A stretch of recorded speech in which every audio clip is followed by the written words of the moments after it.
Order. Elliot Colburn to move the motion. Thank you, Mr Mundell, and it's a pleasure to serve under your chairmanship. And I beg to move that this House has considered E-petitions 593296, 619481 and 620962, all relating to assessments for disability benefits. If I could begin, Mr Mundell, by reading out the prayers of these petitions. Petition 593296 reads that people with lifelong illnesses should not be subject to regular reviews for eligibility for the Personal Independence Payment, or PIP, or Employment Support Allowance, or ESA. People suffering lifelong conditions should not have to prove that they are still ill every couple of years. And this petition received just over 29,000 signatures, including 68 from Carshalton and Wallington. Petition 619481 reads that the government should remove the requirement for people claiming disability benefits, such as the Personal Independence Payment, or PIP, to have to go through an assessment process. Claims should be based solely on evidence from medical professionals, such as a letter from a GP or a consultant. Now, this petition also received just over 29,000 signatures, including 46 from Carshalton and Wallington. And finally, petition 620962 reads that we want the government to conduct a full review of the PIP process. This should look at DWP policy, the performance of Atos and Capita, which conduct the health assessments for the applicants. We believe the current process is inherently unethical and biased and needs a complete overhaul. This petition received 16,500 signatures, including 18 from Carshalton and Wallington.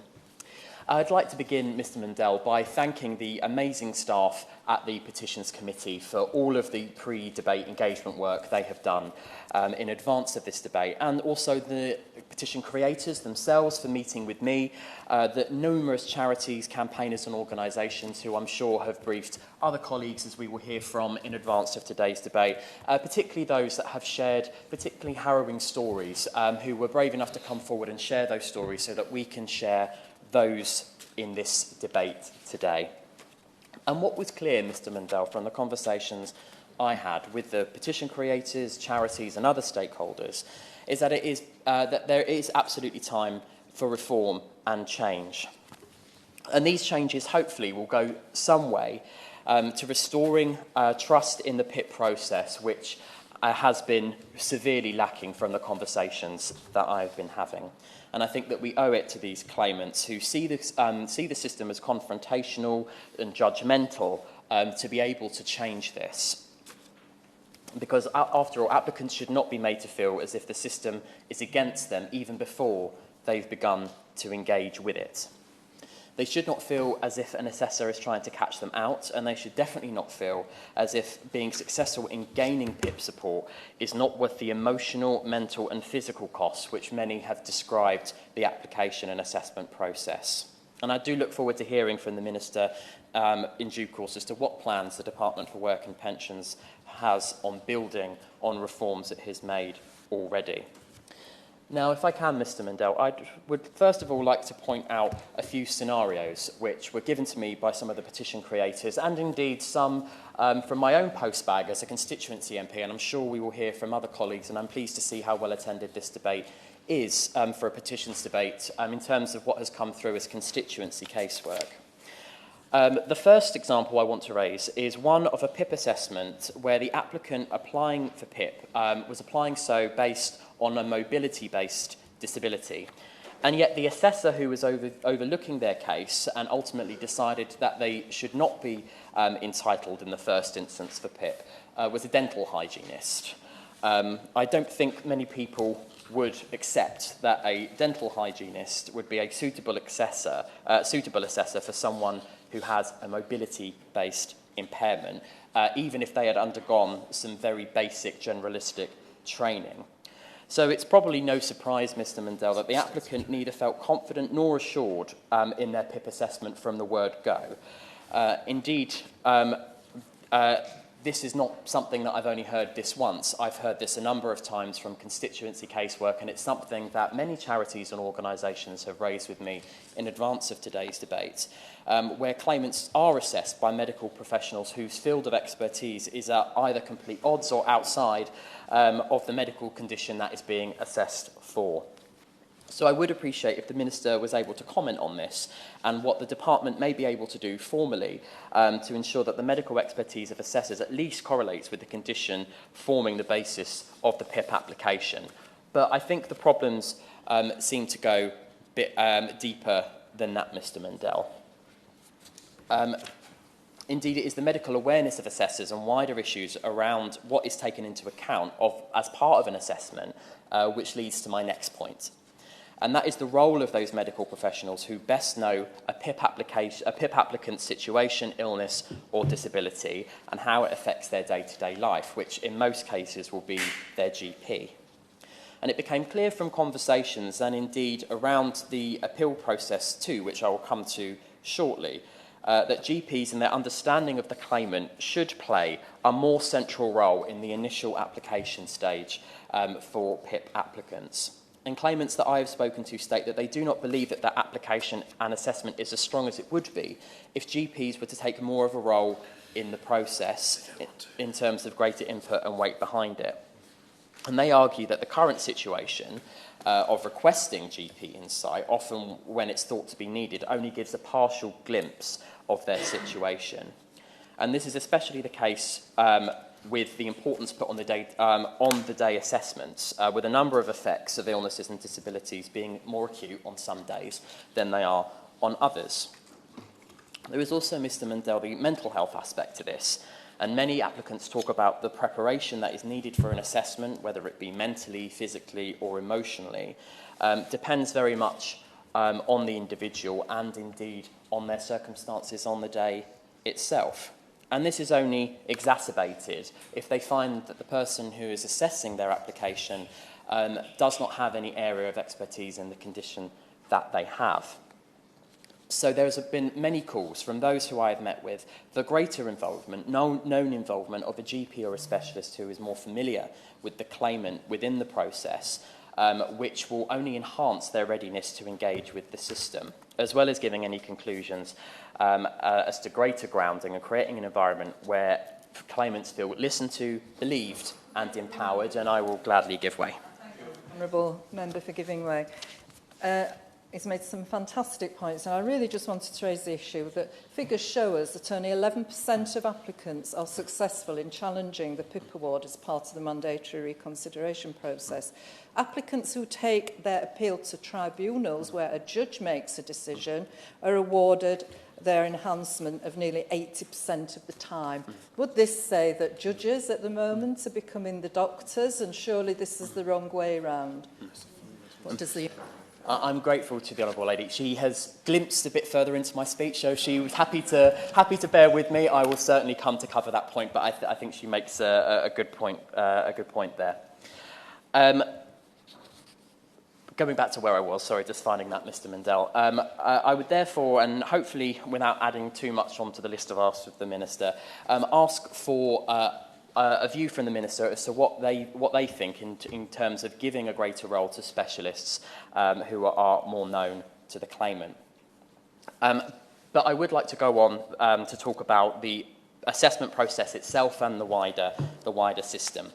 And often claimants who are faced with something that they previously had little or no contact with will talk about a sense, and this is a word or a phrase that I've heard many times from claimants, which is a sense of interrogation or of mistrust between the assessor and the claimant. And as I say, almost every conversation I've had with a constituent or with one of the petition creators has been prefaced with a line about nervousness or stress or other emotions in the lead-up to the assessment, along with, of course, any physical or mental difficulties that a claimant may have. And all too often, perhaps unintentionally or unwittingly, they are left feeling as if they are a case number rather than a person. And I'd like to bring up another example, Mr. Mundell, if I may, which was also about a PIP claimant with mobility-based problems. They turned up for their assessment. The lift in the assessment centre was broken, and despite their mobility issues and fearing that if they weren't able to attend, there may be consequences, they then attempted to climb the stairs, and after a significant amount of time, they did manage to arrive for their assessment, but it caused them a great deal of pain and a lot of stress to their health. However, they then had that used against them. The fact that they were able to get up the stairs was then used against them in the report that was given back, and I will give way. And really want to concur with the point that he made about this sense of interrogation that many of our constituents will feel when going through this process, which can be very degrading. In a case of one of my constituents, the assessor actually dropped a pen in front of them, and when they bent down to pick it up and handed it to the assessor, that was then used against them in their assessment. These sorts of stories, will he agree, are not uncommon, and is why we need urgent and radical reform to make sure that people aren't treated like criminals for trying to seek help with their living costs. I'm grateful to the Honourable Lady for that intervention, and I think she raises the point about her constituent very well, and indeed I think it chimes with what we've just heard from some of the petition creators as well. Because after all, Mr Mundell, the lift was broken. They had no other option. They had to attempt to climb the stairs. But this, of course, is echoed elsewhere, as indeed the Honourable Lady has just said. However, one of the strongest arguments that was made at the heart of today's petitions and by the petition creators who I met with before today's debate is how the assessments are conducted, the tone that they're conducted in, where they're conducted and who they're conducted by. And reflecting this, Mind, the mental health charity, in a report into the PIP assessment process found that people felt that the process tries to catch them out. And I'm sure the Minister will agree that if that is the perception, then that absolutely needs to change, and we need to be listening to the claimants to try and figure out why that is. We have seen some alternatives being offered to the status quo, as I'm sure we'll hear more about from colleagues in Scotland, and I'm not going to steal some of their speeches, so I'll just move on. Yes, I'll give way. Delighted that he's so willing to give way, and I'm conscious that I am making a substantive speech. But on the point about Scotland and the system that we have built based on fairness, dignity and respect to claimants, I spoke to a sufferer of Crohn's disease earlier today, and what she told me was her experience, very like what he is describing in terms of trying to get her PIP, was traumatic, and the person she spoke to had no understanding. But conversely, when she was engaging with the Scottish system, that person came out and spent time with her in her home to see how she was living her life. And perhaps that's something that we should be looking to get the UK system to do more of. I'm grateful to the Honourable Lady for giving way. I've received a lot of information from my colleague, the former minister in this space, so I'm sure he will have more to say when he gets up. But I'm grateful to her for raising that issue. Mr Mundell, I know that the DWP has for some time been looking into this, and I would appreciate the Minister giving us an update as to where their department is, because for many the PIP assessment itself is not the end, it's just the start of a very long process, and that's if, after experience, they've not given up completely after how difficult they find it at various points.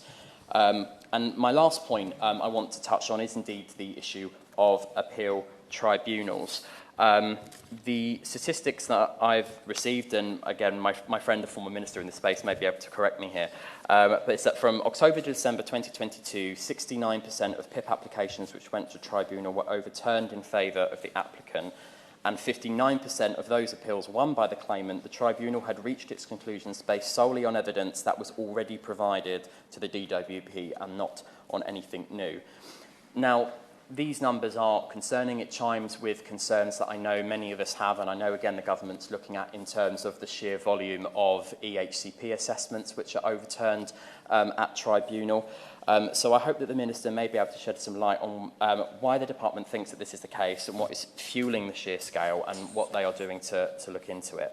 Because at the end of the day, as I'm sure we will hear plenty from other colleagues recounting stories of their own constituents, reassessments and appeals can be incredibly draining and stressful experiences, especially if their initial contact and if the initial assessment was less than satisfactory. And this original apprehension does leave many feeling as if there is no point in conducting any further appeals or reconsiderations. So we simply don't know the true number. And indeed, I do note the Work and Pensions Committee, and I see the chair in his place, and I'm sure we will hear from him later. Noted in its Health and Assessments for Benefits report published earlier this year that some claimants live, and I quote, in fear of reassessments, particularly where they previously had to go through the appeals process.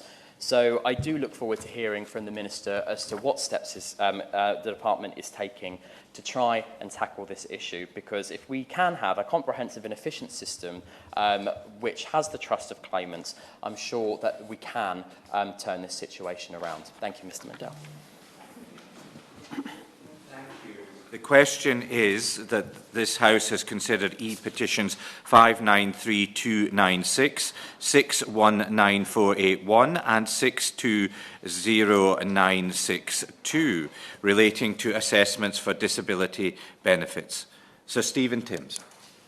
Thank you very much, Mr. Mundell. I'm grateful for the chance to speak in this debate, and I'm grateful to the Petitions Committee for having arranged it, and the Honourable Member for opening the debate, and he's kindly referred already to the Select Committee report on health assessments for benefits, which was published in April, and I do indeed want to draw on what we said in that report in my remarks in this debate.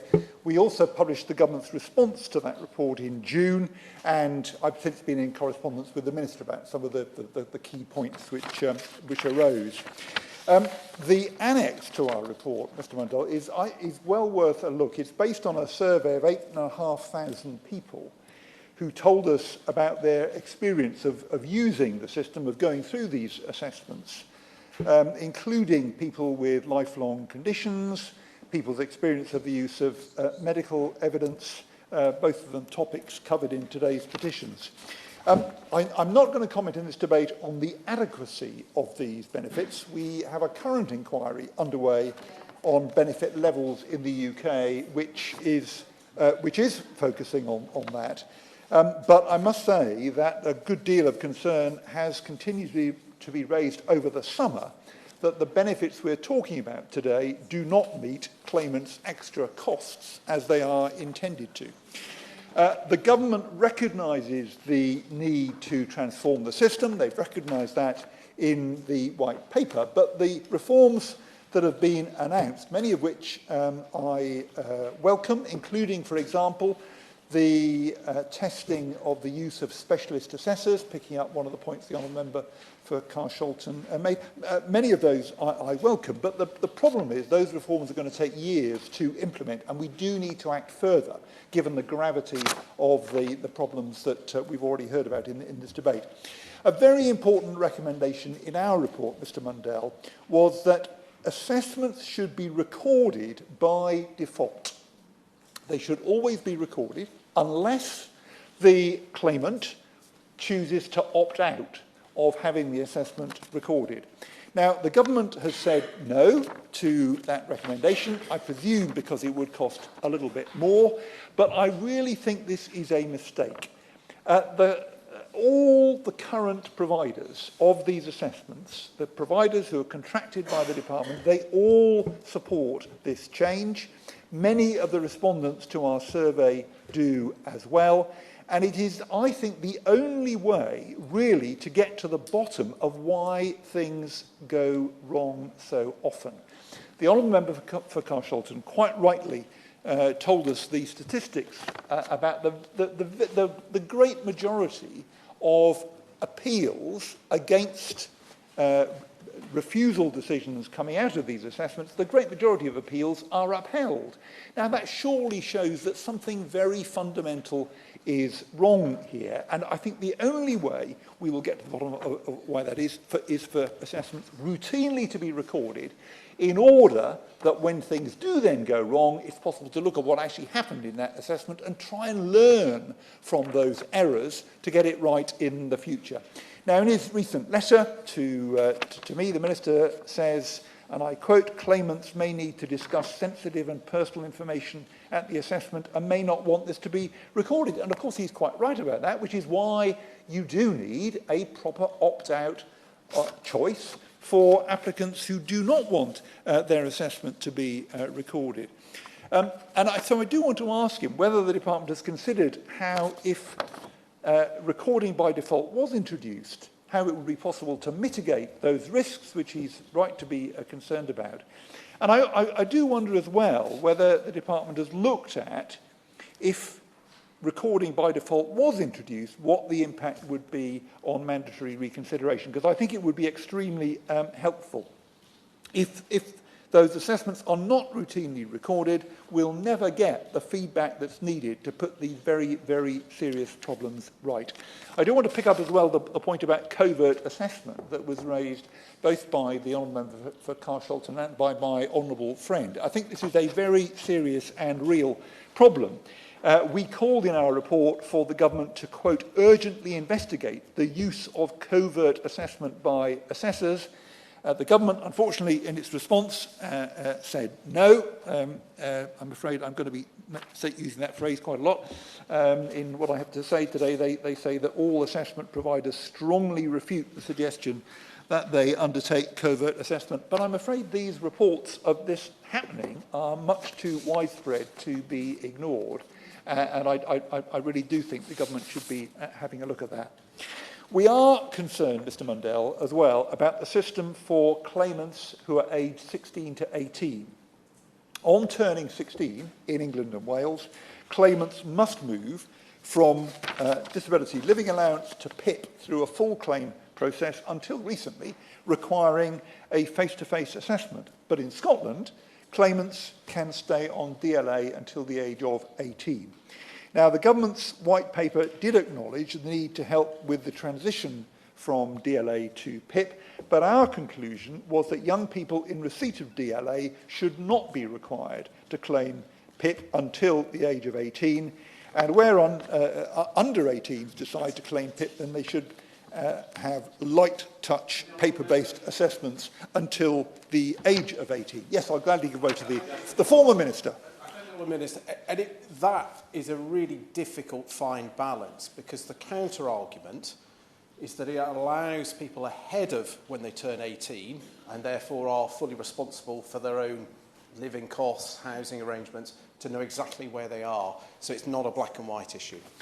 The honourable member is right. These are often quite difficult judgments. But what I'd like to know is what discussions the Minister has had with ministers in Scotland about how this has in fact worked out in practice, and what progress the department has made on plans for 16 to 18-year-olds in work on the severe disability group. I do take the point that there are very often quite fine judgments to be made, but the view of our committee, unanimous view of our committee, was that it would be right to move to a system where applicants were not required until the age of 18 to move on to PIP. The Minister will know of concerns raised over the summer about pre-application screening questions in the new online PIP application form, which is being developed at the moment, and the fears that are being expressed that people will be wrongly put off claiming by those new screening questions, which has not been a feature of the application process before. And I wonder if he would, in winding up, whether he could say something about those concerns, and also update us on progress with the online claims system for PIP, which in principle is something which I very much welcome. At the moment, claimants have 20 days to return ESA, universal credit forms, and a month for PIP forms. And of course, they've got to send all the supporting evidence in at the same time. And each of those forms run to tens of pages. The Association of Disabled Professionals told us this deadline is very difficult to comply with. The deadline starts from the date on the letter, not the date the letter was received, and they say, and I quote, "It is extremely rare for a letter to reach the claimant within 5 to 7 working days of the letter being sent." And now, in the pandemic, Claimants had 3 months in which to return the forms. I think there were considerable advantages to that. Mind told us that extending the deadline could, quote, reduce the need for mandatory reconsiderations or appeals by ensuring the right decision first time round. So we recommended a compromise that claimants should have 2 months in which to return forms. Unfortunately, the Department, in its response, said no. But I wonder if the Minister does recognise that the time to return forms is being reduced by delays in getting those forms sent out to people, and it's, as we've been hearing, typically at least a week. 7 of the 20 days typically disappearing before the claimant receives the request. One of the e-petitions is on, as we've heard, on considering disability benefit claims on medical advice alone. Now, I'm sure the Minister will point out, and he'll be right to point out, that as the committee heard, GPs, other medical professionals, may not know exactly what is needed for a functional assessment. And we've certainly heard, and heard repeatedly, that the British Medical Association is absolutely clear that doctors do not want to take on this additional job. But the committee did want better use of another kind of evidence, and that's evidence from family and from carers. We heard that input is received, that how their input is received is incredibly patchy, as is whether their input is welcomed or not. Now, the PIP guidance for assessors is explicit that evidence from carers and family should be considered, but anecdotally it appears quite often that it isn't. So we called on the government to review the guidance on this, and I'm pleased that on this occasion, to our recommendation, the government did respond positively. I wonder if the Minister can update us on progress with that review and when it's going to be completed. I'm glad to give way. To my right honourable friend, I just wondered if he'd like to comment, if he's as concerned as I am about the safeguarding of our most vulnerable claimants when they apply for PIP or for work capability assessment, and their inability in some cases to actually complete that process, and the consequence of that. We're seeing an increasing number of prevention of future death reports from coroners directly related to either work capability assessment or to the personal independence assessment process as well. My honourable friend is absolutely right, and she's done a great deal of extremely valuable and important work on this subject on our Select Committee and indeed in the Chamber as well. And I do share her concerns, and as she knows, because it was substantially at her instigation, we are undertaking an inquiry specifically on the safeguarding of vulnerable claimants to look at those issues. So I do share her concerns. They're reflected in our report. And actually that point about the time that people have to send the forms back is an important one for people who are struggling, for the kind of reason that she sets out, to complete the forms in the very tight deadline that is set at the moment. Shortly before we published our report, the Department published its long-awaited Health and Disability White Paper. The Minister knows, because he's kindly given me the opportunity to tell him about it, of my concern that people may miss out on support under the new system as they won't meet the eligibility criteria whilst they do under the current system. And quite how that's going to be resolved is not yet clear. But I do wonder if the Minister can today provide reassurance that claimants and groups representing claimants will be involved in developing the new system. So Mr Mundell, there's much more I could say based on our report, but I think it's absolutely clear, and it's clear already from this debate, that these assessments are not working well. We need very significant changes to make them work better in the future, and I do hope that the recommendations in our report, that more of them will be accepted before too long than have been as yet. Justin Tomlinson. It's a pleasure to serve under your chairmanship and also to follow the chair of the Select Committee, who I know is very, very proactive and thorough in the work that he does. I know from my time as a former minister, the department does take his views very seriously and constructively, and I pay tribute to my honourable friend for leading this debate, one which is of particular interest to many thousands of each of our constituents who will be watching closely, particularly ahead of the white paper. And just before I move specifically on to the assessment process of disability issues, I just want to support the Honourable Member for Oldham East around her point around supporting some of the most vulnerable people. Yeah. And to me, it's a very complex issue. There's a huge amount of work to be done in this area. I welcome the fact the Select Committee is going to look in detail at it. But one very easy fix, in my opinion, that will help is that all applicants, whether they are on universal credit, going through the work capability assessment or the PIP process, should have, if they wish, a named trusted third party. And if for any reason they haven't returned forms by a certain time, haven't returned telephone calls, etc., there could be an automatic message sent to the trusted third party just to say, we haven't heard back from this person, which in some cases may help. There's much more that needs to be done, but that's just something I wanted to flag.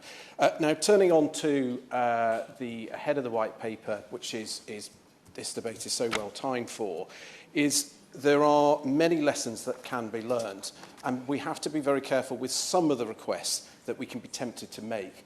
Because if we contrast today's PIP to DLA, which was the original legacy benefit, in effect, DLA had, it was all on the claimant. You had a very, I mean, the forms now are still long and complex, but they were much longer, much more complex, and it was solely down to the claimant.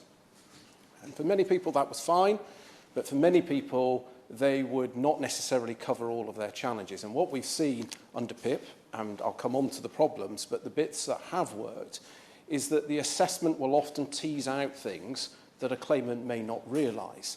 So not only now in PIP it's around 32-33% of claimants will get the highest rate of support, whereas under DLA it was 16%, and now in cash terms that's equated to around an extra £10 billion a year, a record amount, supporting some of the most vulnerable people in society.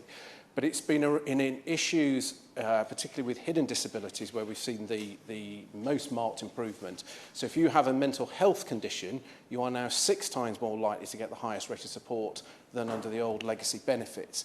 Because in many cases, you will be aware of your physical health condition, and you will raise that in your assessment, but the set of questions then tease out the wider impact on your day-to-day life, and that then identifies the mental health challenges that you're facing, which then in turn adds additional points, which then will put you higher up the levels of support.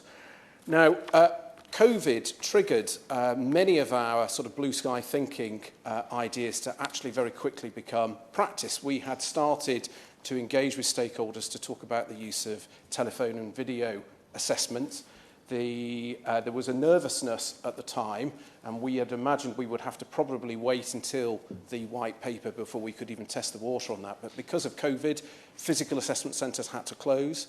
We took a decision that we would, in effect, pause those already on benefits, but there were still new people who would be requiring support. And to be able to do those assessments where there wasn't sufficient written evidence, we then tested out telephone and video assessments, and they actually proved to be very, very popular with stakeholders. And I was interested to know, I'd be interested to know from the Minister how that's progressed since then.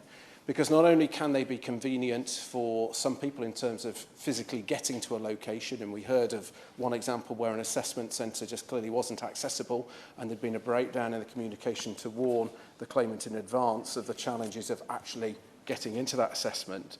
But also it allows, and this is a point I suspect many colleagues will be making in their representations today, is you could link up to those with specialist knowledge of your primary health condition. Because pre-COVID, you'd have a number of assessors in each assessment centre, and in effect, they had to be a master of all. Anything that was presented in that geographical location, they would have to have a reasonable knowledge. Whereas by using telephone and video assessments, you could have the MND expert based in Dundee, and the video assessment would be done with that person up there. Yes. that that would be particularly useful when people have fluctuating conditions where it varies very much from day to day, or also where it manifests itself. Somebody with ME, for example, could have very different symptoms and experience and health than another person with the same condition. So I would like to sort of endorse that, and I suppose if I have to ask a question, I would say, does he think that it would be valuable for those people? Absolutely, and it would be valuable twofold, because I also talk to a lot of the assessors, and I know we're all going to highlight where there are challenges, but something like 95% of the claims do go through. Satisfaction is still relatively high for those claimants, and as I said, we are spending £10 billion, and the vast majority of those assessors want to get it right first time. They want to have that knowledge and support. And so where you can allow some of those assessors to specialise, they can then develop their training with those charities, health organisations with specific knowledge in that area, which again increases the chance of getting that decision right first time. Now, it may be the case, because not everybody presents themselves with one single health condition. So it may be that you would have a hybrid of two parts to your assessment, where you would have, as it is now, a general assessment, which will pick up, in many cases, things that you didn't realise was impacting your day-to-day life, i.e. the mental health side, but then also a very specific bit on your primary health condition. And as the honourable member so clearly articulated, particularly with fluctuating health conditions, where you really do need a good knowledge to make sure you aren't just looking at that particular day, but as the guidance say, it should be the typical impact over a one-year period. And I also, one of the things that we had to do in COVID, because we had a significantly reduced workforce, because all of our health assessors have a medical background, they then have extensive training. They were first port of call for the secondments to the NHS to providing the COVID jab, so we had an incredibly depleted workforce. And that really focused our minds on the volume of assessments that are going through. And for those who attended DWP oral questions earlier, I raised the point around have lessons been learnt in terms of extending the severe conditions criteria, because when we had a look at this, we estimated around 250,000 to 300,000 assessments with a change could be lifted out of the system every single year. That would speed up the process for those who remain, and it would obviously be beneficial for the 250,000 to 300,000. And the way you would do that, in my opinion, is for PIP at the moment doesn't look at individual conditions. It's the menu of health conditions impact on your daily life. But I think in some cases you can look at conditions, and we've shown that through the changes to the special rules for the terminally ill, where that will look at health conditions. And I'll give an example, but there are many health conditions that would then no doubt lobby for this change for their particular health condition. But if you look at MND, a horribly degenerative disease, and there is a pretty reasonable trajectory once you've been diagnosed. So I've never understood why on earth we would then assess somebody, because we would be able to, from the moment they've been diagnosed, be able to say we would expect their condition to go like this, and we would then provide an automatic level of support, which would start at the lower bit immediately after diagnosis, and then as their condition sadly deteriorated, they would automatically move on to the highest level. Now, if sadly their condition deteriorated quicker, they would then have that ability to contact PIP and say, my condition's actually deteriorated much quicker. They would speak to the M&D specialist team, and they would do a light touch conversation, probably with a GP's note. That would be sufficient, and they would then be automatically upgraded. Thanks, Honourable Member, for giving way. Yes, I'm very grateful that he's brought up M&D. Does he agree with me that one of the things that the current system does is prevent delays? And not only do sometimes people with this condition deteriorate more quickly, but also the adaptations that local authorities are making, etc., means that we're just making this process on every front much more difficult for those. Yeah, absolutely, and that was one of the drivers behind our changes to special rules for terminal illness.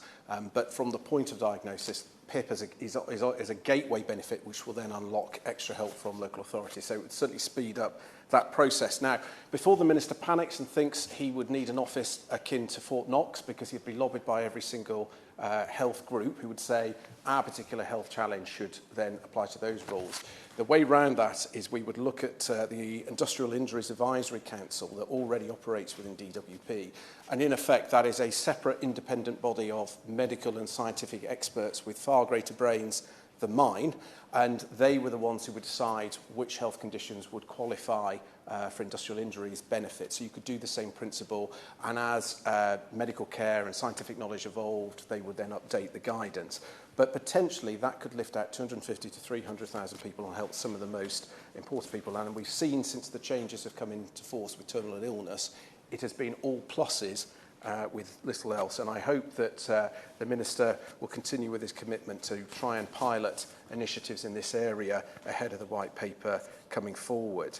Many colleagues are mentioning the appeals process, and there are different ways of looking at the statistics, but by and large, the vast majority of people who are successful in the appeals process, either at the MR stage or at the end, is because of additional evidence that is presented. Now, what you've then got to look at is why is it that additional evidence is being presented so late in the day?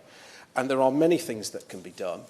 We, or the department, could be more proactive in chasing up sources that do have supportive evidence. So getting evidence from your GP is a bit of a postcode lottery. Some people's GPs will reply to a claimant immediately to give chapter and verse. Some are much, much slower. Some will seek to charge. Some don't necessarily have the right information.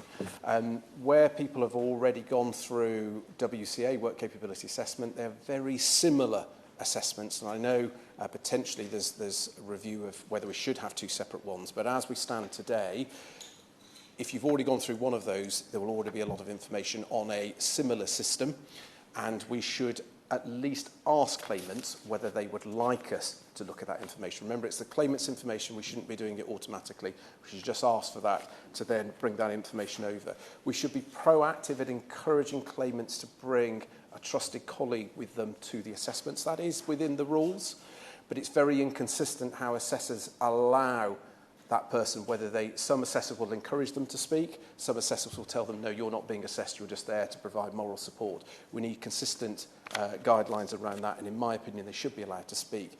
A lot of people, I've sat in a lot of assessments, and a lot of people are understandably overwhelmed in that assessment, and arguably then don't do themselves justice in what they're saying. And sometimes, when you've had a condition for so long, you just take it as the norm, and you no longer see that. So the fact that you no longer sleep in at night, but your partner, who's then woken up by you not sleeping at night, will probably be better at articulating that, so we should be doing that.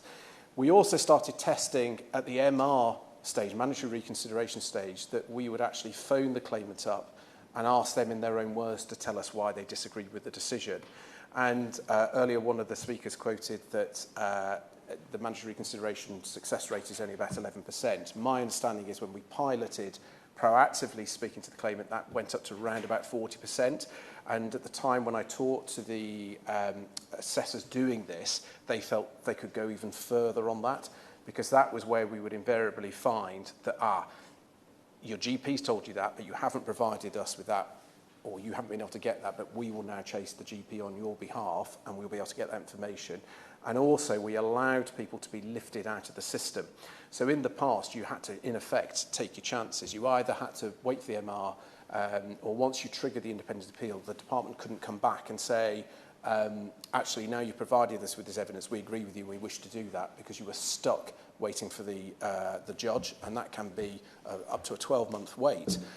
So we changed those rules so we could lift people out, but if people still didn't agree with us, they had the right to stay in that. And all of those measures that can help lift people out of that process would be very much welcomed. I also want to highlight the need for us to start signposting for support and help. PIP is geared up to identify people's challenges and then to identify society's financial contribution towards the impact on their daily lives. But we stop there. We do not signpost people on PIP for additional support that may exist within their communities. So, for example, I spent many times visiting some wonderful mental health, innovative pilots across the country, and we can all think, we'll have all done loads of visits in summer recess, and we'll have all seen something and thought, gosh, But time and time again, they said to me, our problem is we can't find enough people to come and test these things out. Yet, the PIP database has the list of all the people who've been identified as having a mental health. Now, I'm not saying they should have to do it, but at the very least, we should be writing and saying, right, you're in this particular postcode, these are the local charities, local organisations, local authority, local health pilots to do with your primary or menu of conditions that may be of interest to you. And actually, I think that would be hugely beneficial to many of the people who go through the system. Yes. I have a constituent who I did a Zoom surgery with recently, and she said, and she's in receipt of benefits, but she said what would actually help her most would be to have extra hours of childcare, being able to send her child to nursery an extra day a week. Now, you could argue that she could spend her PIP money on buying those extra childcare hours, but it's expensive business and she needs her PIP money for other means. Is it something that he's taken into account in terms of signposting, whether there's potential for, you know, just having that extra support? She's been offered somebody that can come into the home and do her cleaning and everything like that, but what she really needs is just a bit of respite. Yeah, and I think you highlight the point. Every single claimant will have their own individual challenges and own individual opportunities, and the better the signposting we can give, the bigger the menu of different avenues that can be explored to go and look at that. And I think that's a very important point. I think, in conclusion, Mr. Mundell, it's an appeal to the Scottish Government. I would regularly meet with my Scottish counterparts, the Scottish officials, who I have to say were absolutely fantastic. And as we sought to devolve more and more of the DWP work, our officials and Scottish officials worked brilliantly. We had very constructive meetings, particularly where the Scottish Government was finding it particularly challenging to do things as quickly as they had hoped, because it transpires anything to do with DWP is a lot more complicated than it seems. And it's just an appeal, because without a doubt, the Scottish ministers, Scottish colleagues were full of great enthusiasm, great ideas. But sometimes they felt they had to do things differently for the sake of doing things differently. Now, I understand it helps strengthen the argument to be your own independent nation. I get all that. But these are some of the most vulnerable people in society. And I was so frustrated when we made the changes to the special rules for terminal illness, which in effect were what the vast majority of the stakeholders and health organisations were asking for. But the Scottish Government decided wrongly to then design an even more complicated system than they were rightly seeking to replace in the first place. And therefore, just please continue to work with us constructively, but please don't always dismiss everything as having to be different, because sometimes even we can get it right, even if by accident. Thank you. Hannah Bardell. Thank you very much, Mr. O'Neill. It's a huge pleasure to speak in this debate, and I thank colleagues who've contributed, and also to the Petitions Committee and the petitioners who've raised such a crucial issue, which I have no doubt affects every constituency across this House.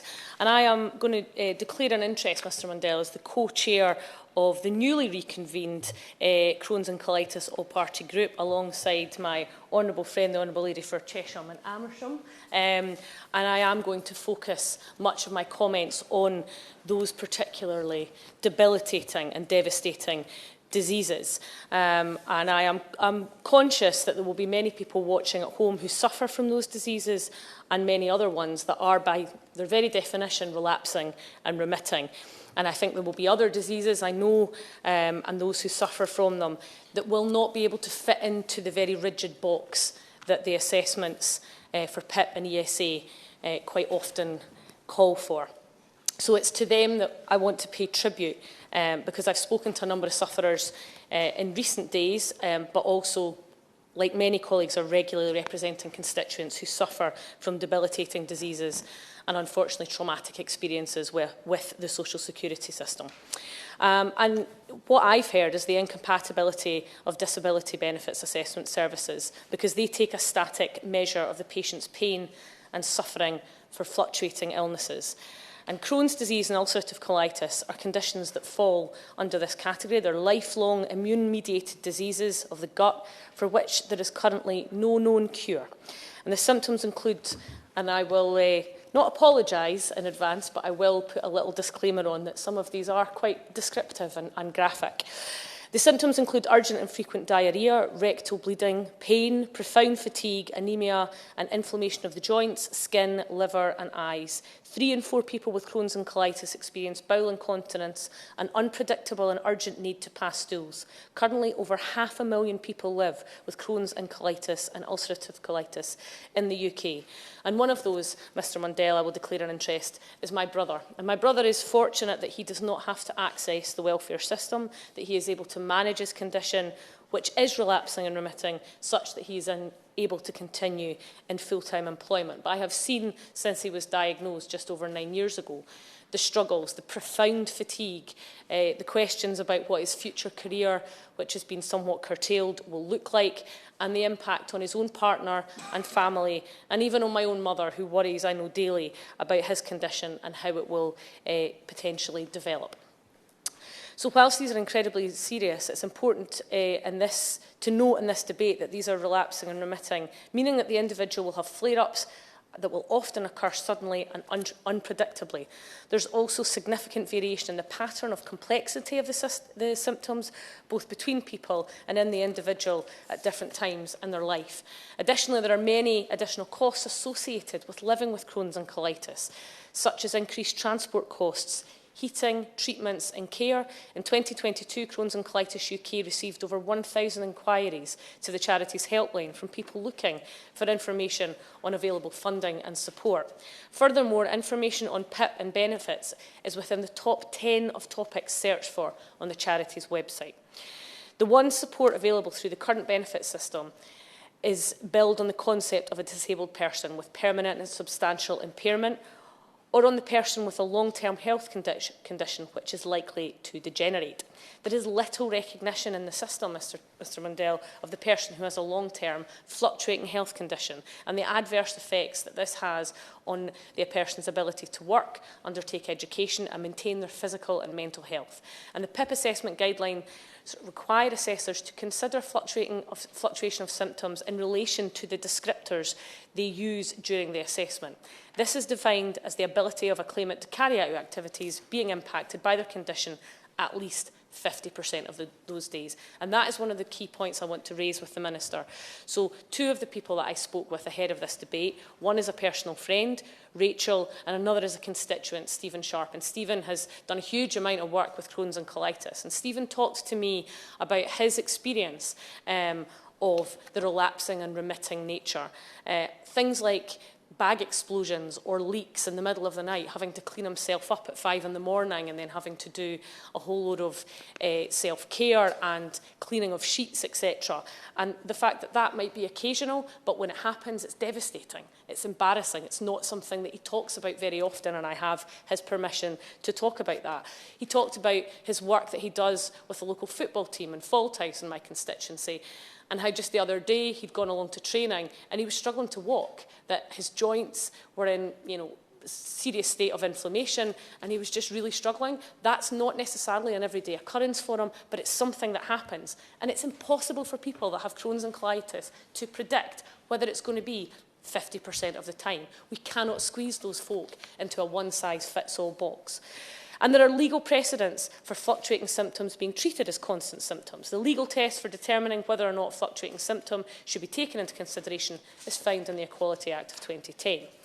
The nature of Crohn's and colitis means, as I've said, it's impossible to predict. It might mean that somebody has a different experience on a different day.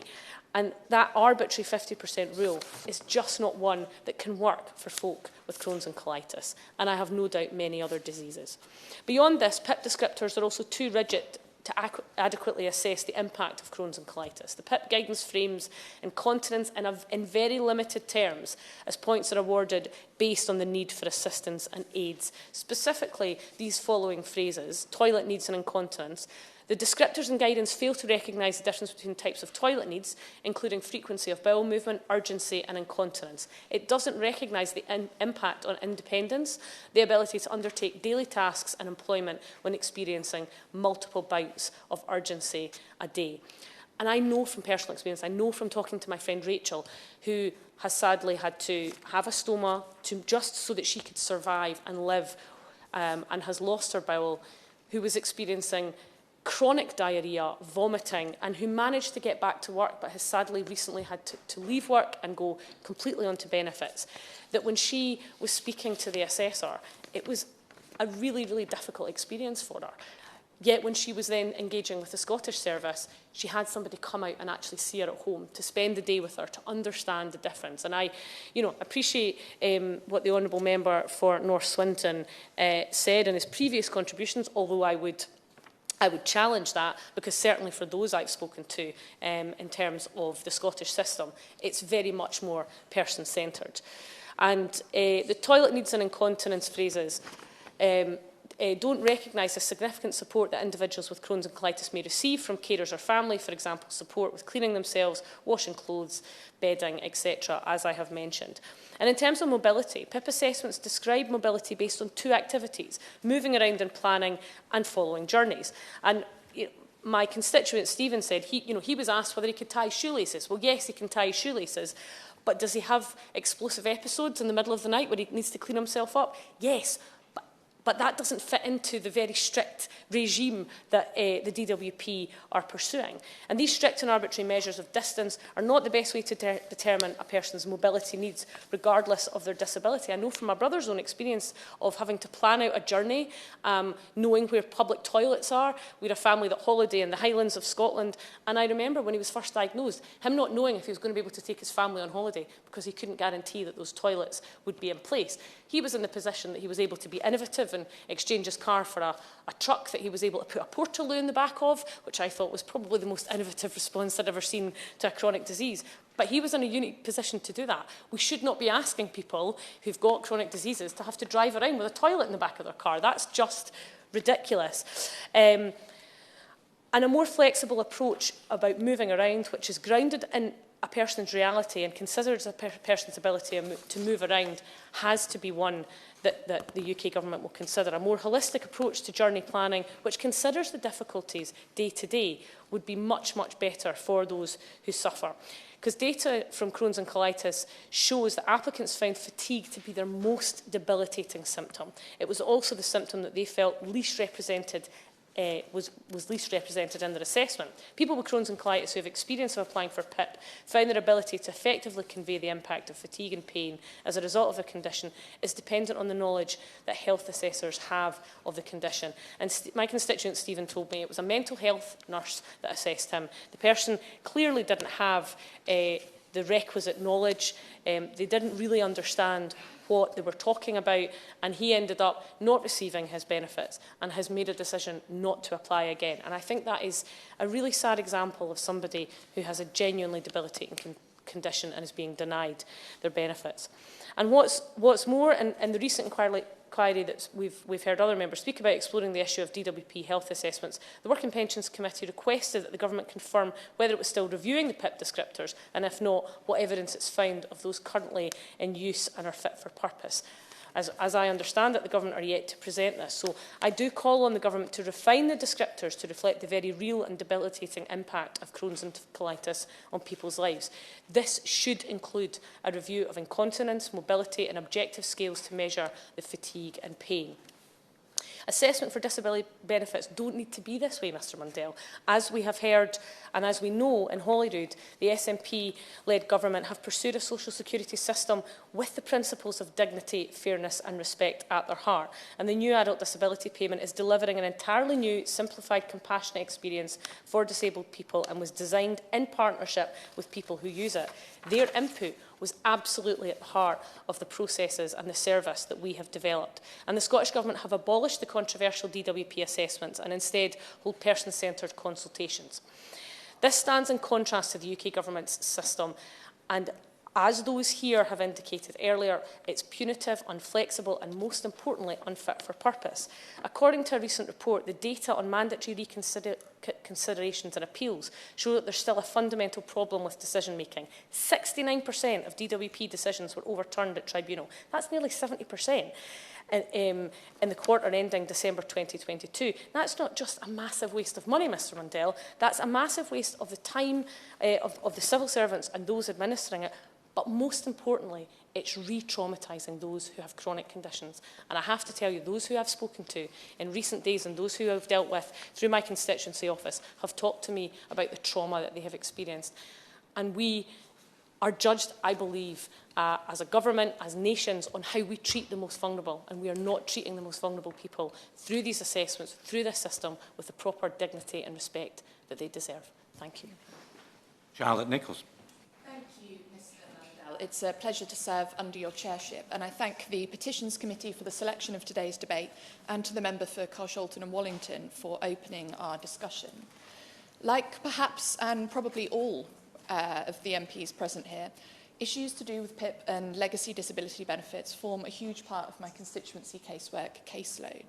And I want to pay tribute to my casework team, Paula, Sean, Sarah and Lee, for their support in supporting my constituents in Warrington North. As MPs' offices, with all of the cuts to the CAB and other support, are increasingly picking up the pieces of a broken welfare and health system, we can never give our teams enough credit for their diligence in helping us help our most vulnerable constituents. And my team all have an excellent track record when it comes to appeals in this area. As chair of the all-party parliamentary group for multiple sclerosis, I will be focusing my remarks today on the specificities of the experience of those with MS. First, for brevity, because I think other colleagues have made some of the general points far better than I would. And second, because the experience of those with MS seems to be overlooked in policy terms, as it's too common to be a rare condition, but too rare to be considered alongside more common illnesses. I think these remarks will, however, be relevant to the 1 in 6 people that live with a neurological condition and to people with conditions functionally similar to MS. Before recess, as chair of the APPG for MS, I chaired a joint meeting with the all-party parliamentary groups for Parkinson's and Crohn's and colitis to discuss PIP. We heard how often people with fluctuating conditions are let down by the PIP system. In the UK, over 130,000 people have multiple sclerosis. Living with MS is hard. While no two people with MS are the same, there are numerous common symptoms which can significantly impact people's lives.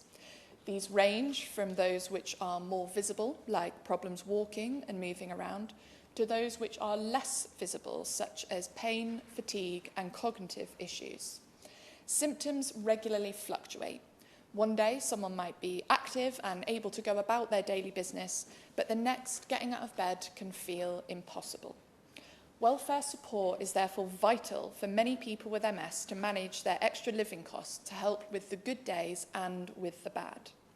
These extra costs place a significant financial strain on disabled people, and PIP can help people stay in work for longer, to participate fully in society and to retain their independence. 10 years since the introduction of PIP, the PIP process, however, still fails to adequately recognise the fluctuating nature of MS and other fluctuating conditions. It doesn't allow people with MS to properly communicate some of their less visible symptoms, which nonetheless can prove extremely debilitating. And what's more, according to new evidence from the MS Society, who provide the secretariat for the all-party parliamentary group, it is leaving people with MS feeling anxious, stressed, and embarrassed. Earlier this summer, the MS Society surveyed over 3,500 people living with the condition about their experiences with PIP, which they'll be publishing in a report next month. The preliminary findings, however, show that almost 3 in 5 people, 57.5%, said that they were unable to accurately explain their condition and how it affects their daily life. Over 61% disagreed that their assessor considered their hidden symptoms, such as pain, fatigue, and cognitive difficulties. And of those who saw the report, 61% said that it did not give an accurate reflection of their MS, and half said that their report contained factual errors. The Health and Disability White Paper takes appropriate steps to fix some of these problems, such as committing to improving training for assessors. However, there are significant additional changes that need to be made to the disability benefit system so that it is fit for purpose in 2023. I want to focus my remarks on 3 key areas. which are the use of informal observations, which have been picked up by other colleagues in this debate, including covert observations, the PIP 20-metre and 50% rule, and repeat assessments as they relate to people experiencing multiple sclerosis. To address the first point on informal observations, too often assessors are making decisions based on how people look during their assessment. For example, at the meeting which I referred to earlier, Bethan, Neil and Julia, who were all living with MS, shared their experiences. Bethan saw in her report that she was awarded nothing because she was, quote, holding a bag in her assessment. This was despite tripping over during their assessment and having obvious evidence of struggling with mobility. Neil's report came back stating that he navigated the test centre well, and Julia's report was marked as being able to prepare her own food on the basis of being able to cut up a banana herself. PIP guidance says that assessors should balance the use of informal observations with evidence from professionals who may have observed the claimant more regularly, and that's clearly something that isn't happening. Guidance is not being correctly applied by assessors or enforced by the DWP. People who have seen their assessment report say that informal observations are being given more weight than the medical evidence. In fact, only 22% of people with MS said that their report referenced evidence gathered from their healthcare professional. Another person told the MS Society, quote, no one was reading about the information presented to them by medical experts and effectively accused me of lying. Informal observations must be either backed up by evidence from the claimant, or if an informal observation is given more weight than evidence to make an assessment about someone's ability to do a particular activity, then the reason for doing this should be fully justified in the assessment report. Additionally, assessors should inform people with MS that they are subject to these informal observations. PIP guidance should be changed to say that the reliability criteria should be applied, and this could be through follow-up questions if someone is observed to be doing something which contradicts the evidence provided. I ask the Minister to provide assurances in his remarks on what the Department will do to improve the enforcement of this guidance by his Department. The second point relates to the PIP 20-metre rule. This rule means that if you can walk one step over 20 metres, you are ineligible for the highest rate of mobility support. Now, how a person functions under clinical testing and in their natural environment can clearly be different. 20 metres represents a snapshot of someone's day. It does not take into account the impact MS symptoms like fatigue can have for days or weeks after attending their assessment, and of course symptoms can affect people differently from day to day. Another example of how the PIP system is stacked against people with multiple sclerosis and similarly fluctuating conditions is the 50% rule, which is a rigid and arbitrary test which requires symptoms to affect someone for more than half of a given period in order to count towards a PIP claim. And I join the MS Society and Parkinson's UK in calling for the government to scrap the PIP 20-metre rule and work with experts to come up with an appropriate alternative that considers conditions that fluctuate or relapse and remit and have hidden symptoms. The 50% rule should be more flexible to cover and consider the frequency, severity and impact of all symptoms over time. Finally, the White Paper commits to the testing the introduction of a severe disability group of progressive conditions which have no cure, which I welcome. Over 1/3 of those who describe their MS as being at an advanced stage have received an award length of 2 to 5 years. 5% received an award length of 2 years. Now, MS is a progressive, lifelong condition for which there is no cure, and it is just wrong that those who were already deemed eligible for maximum support on PIP have to go through the stress and turmoil of applying for PIP again.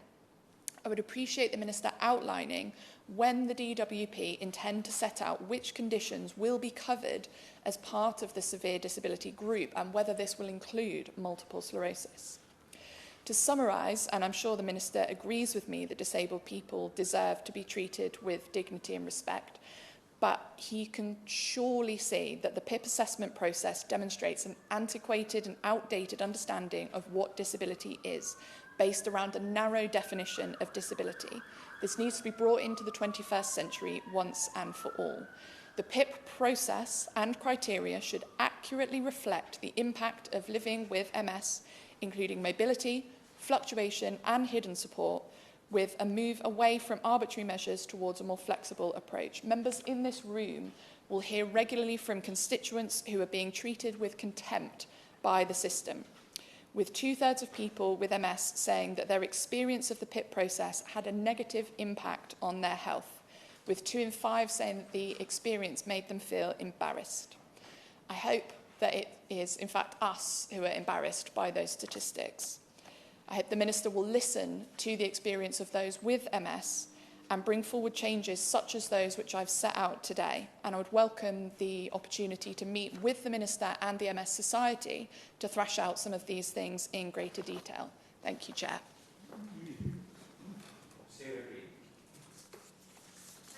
Mr Mandel, it's a pleasure to serve under your chairmanship. And I wanted to start by reflecting on some of the surgeries I've sat in on.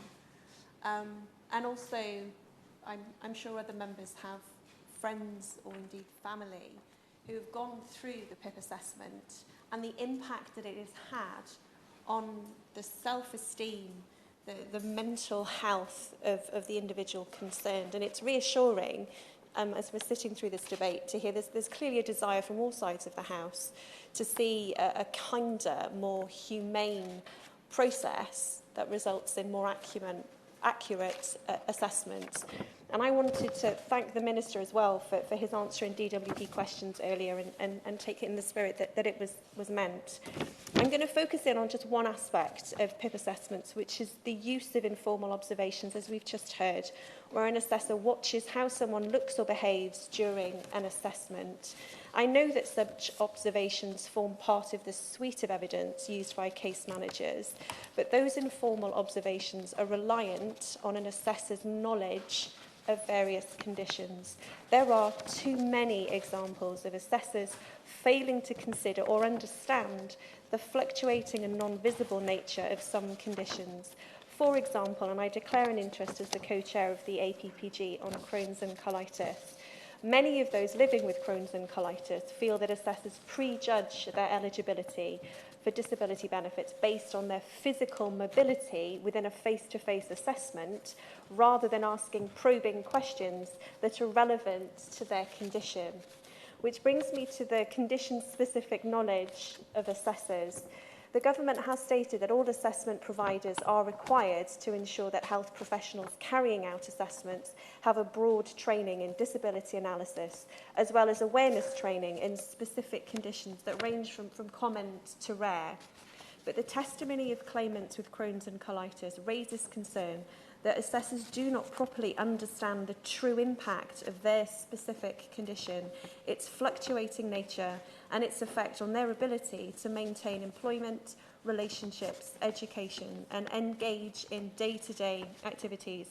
I'd like to therefore urge the government to look again at the use of informal observations in assessments, and to ensure that assessors have comprehensive knowledge of the needs of people with long-term health conditions, and have condition-specific training, which includes working with patient charities and clinicians. It would go a long way in ensuring that those with fluctuating conditions receive the support they need and are entitled to. Thank you. David Linden. Thank you very much indeed, Mr Mandel. It's, as ever, a great pleasure to serve under your chairmanship, and I pay tribute to the Honourable Gentleman, the member for Carshalton and Wallington, who opened the debate on behalf of the Petitions Committee. Indeed, there was elements of the speech that somewhat felt a bit like Groundhog Day, because I think the first Westminster Hall debate that I led in 2017 was on the issue of work capability assessments, and it feels you know, quite worrying that despite the fact that we're 6 years on, we're still stood here debating very much the same issues. And it's one that I think all members, regardless of party, will know causes undue stress and misery to people right across these 4 nations. And I would say I just feel that the British Government's approach to disability benefit assessments is not just ineffective, as is perhaps the theme that's been developed today.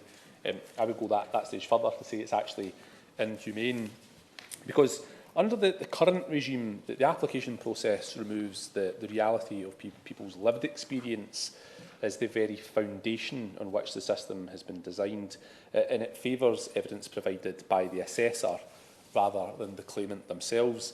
And it is, Mr Mundell, a system operating on the presumption of scepticism. This is not a system that empowers its users, rather it perpetuates a cycle of despair and frustration. And that one-size-fits-all approach to disability assessment is not only short-sighted in my view, but also completely disregards the reality of living with a disability or indeed a chronic illness. And charities like Scope have raised concerns about this process time and time again, but their calls continually appear to be ignored, to the huge expense of those living with a disability. And as the MP for Glasgow East, the impact of disability assessments has unfortunately featured quite significantly in my own constituency caseload since 2017. And I'll be honest, I am no stranger to hearing the dehumanising experiences that my constituents have endured as a result of this system.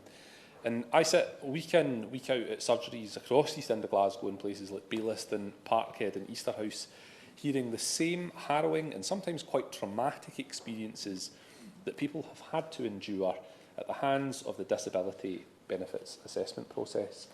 And in most cases, worryingly, people's mental and indeed physical health are only actually worsened by the assessment process. That, I would argue, leads to much further problems for the NHS, whether it's in terms of physical health or mental health. So I think it's counterproductive in that respect.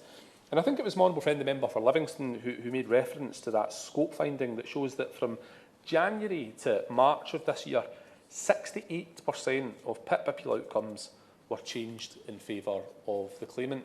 And I think that in any other government department, if that level of wrong finding was found, ministers would be asking serious questions. And I respect the honourable gentleman, the member for Corby in East Northamptonshire, who I know takes a strong interest in this, but I would ask him to go back and look again at a figure of nearly 70% being overturned, which suggests that the system is fundamentally flawed.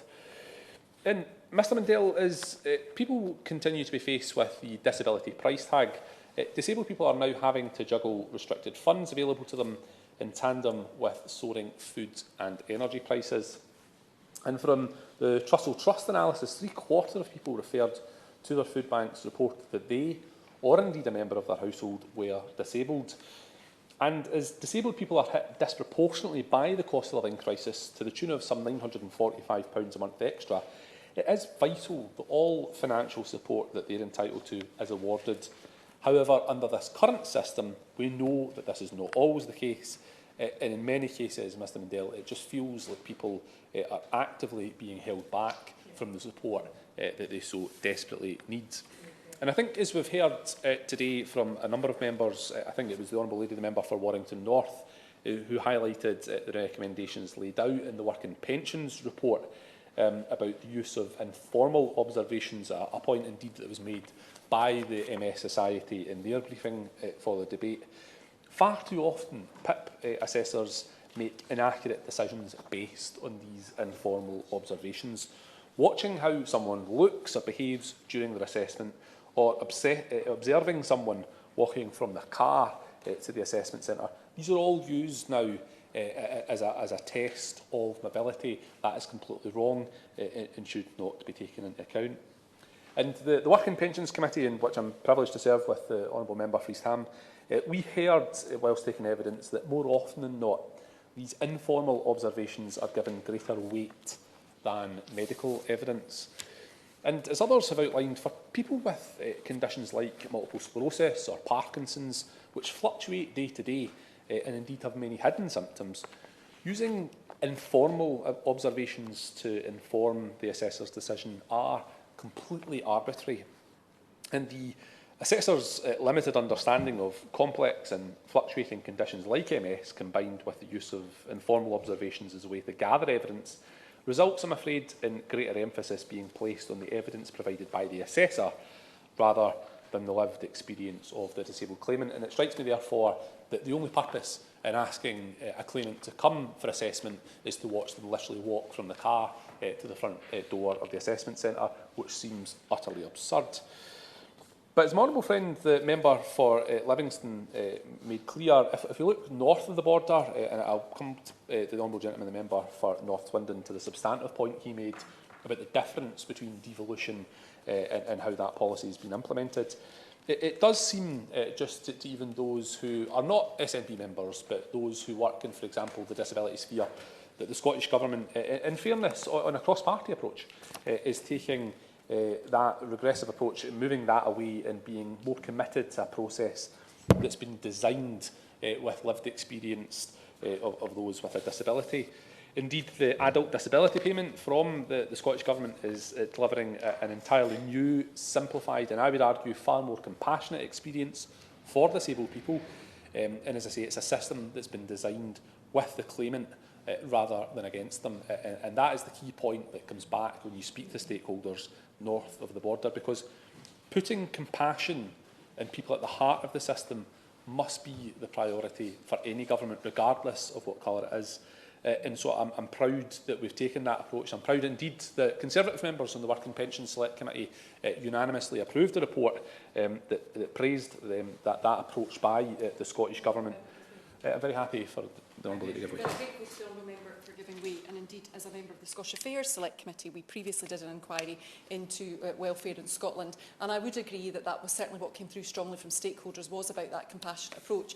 But as always, these processes have to be properly administered. And does he accept that the realities at the moment, the ADP waiting times in Scotland are indeed longer than PIP assessments? And does he, like me, have casework where we have seen some incorrect decisions? So the approach might be different, but we need to see better outcomes.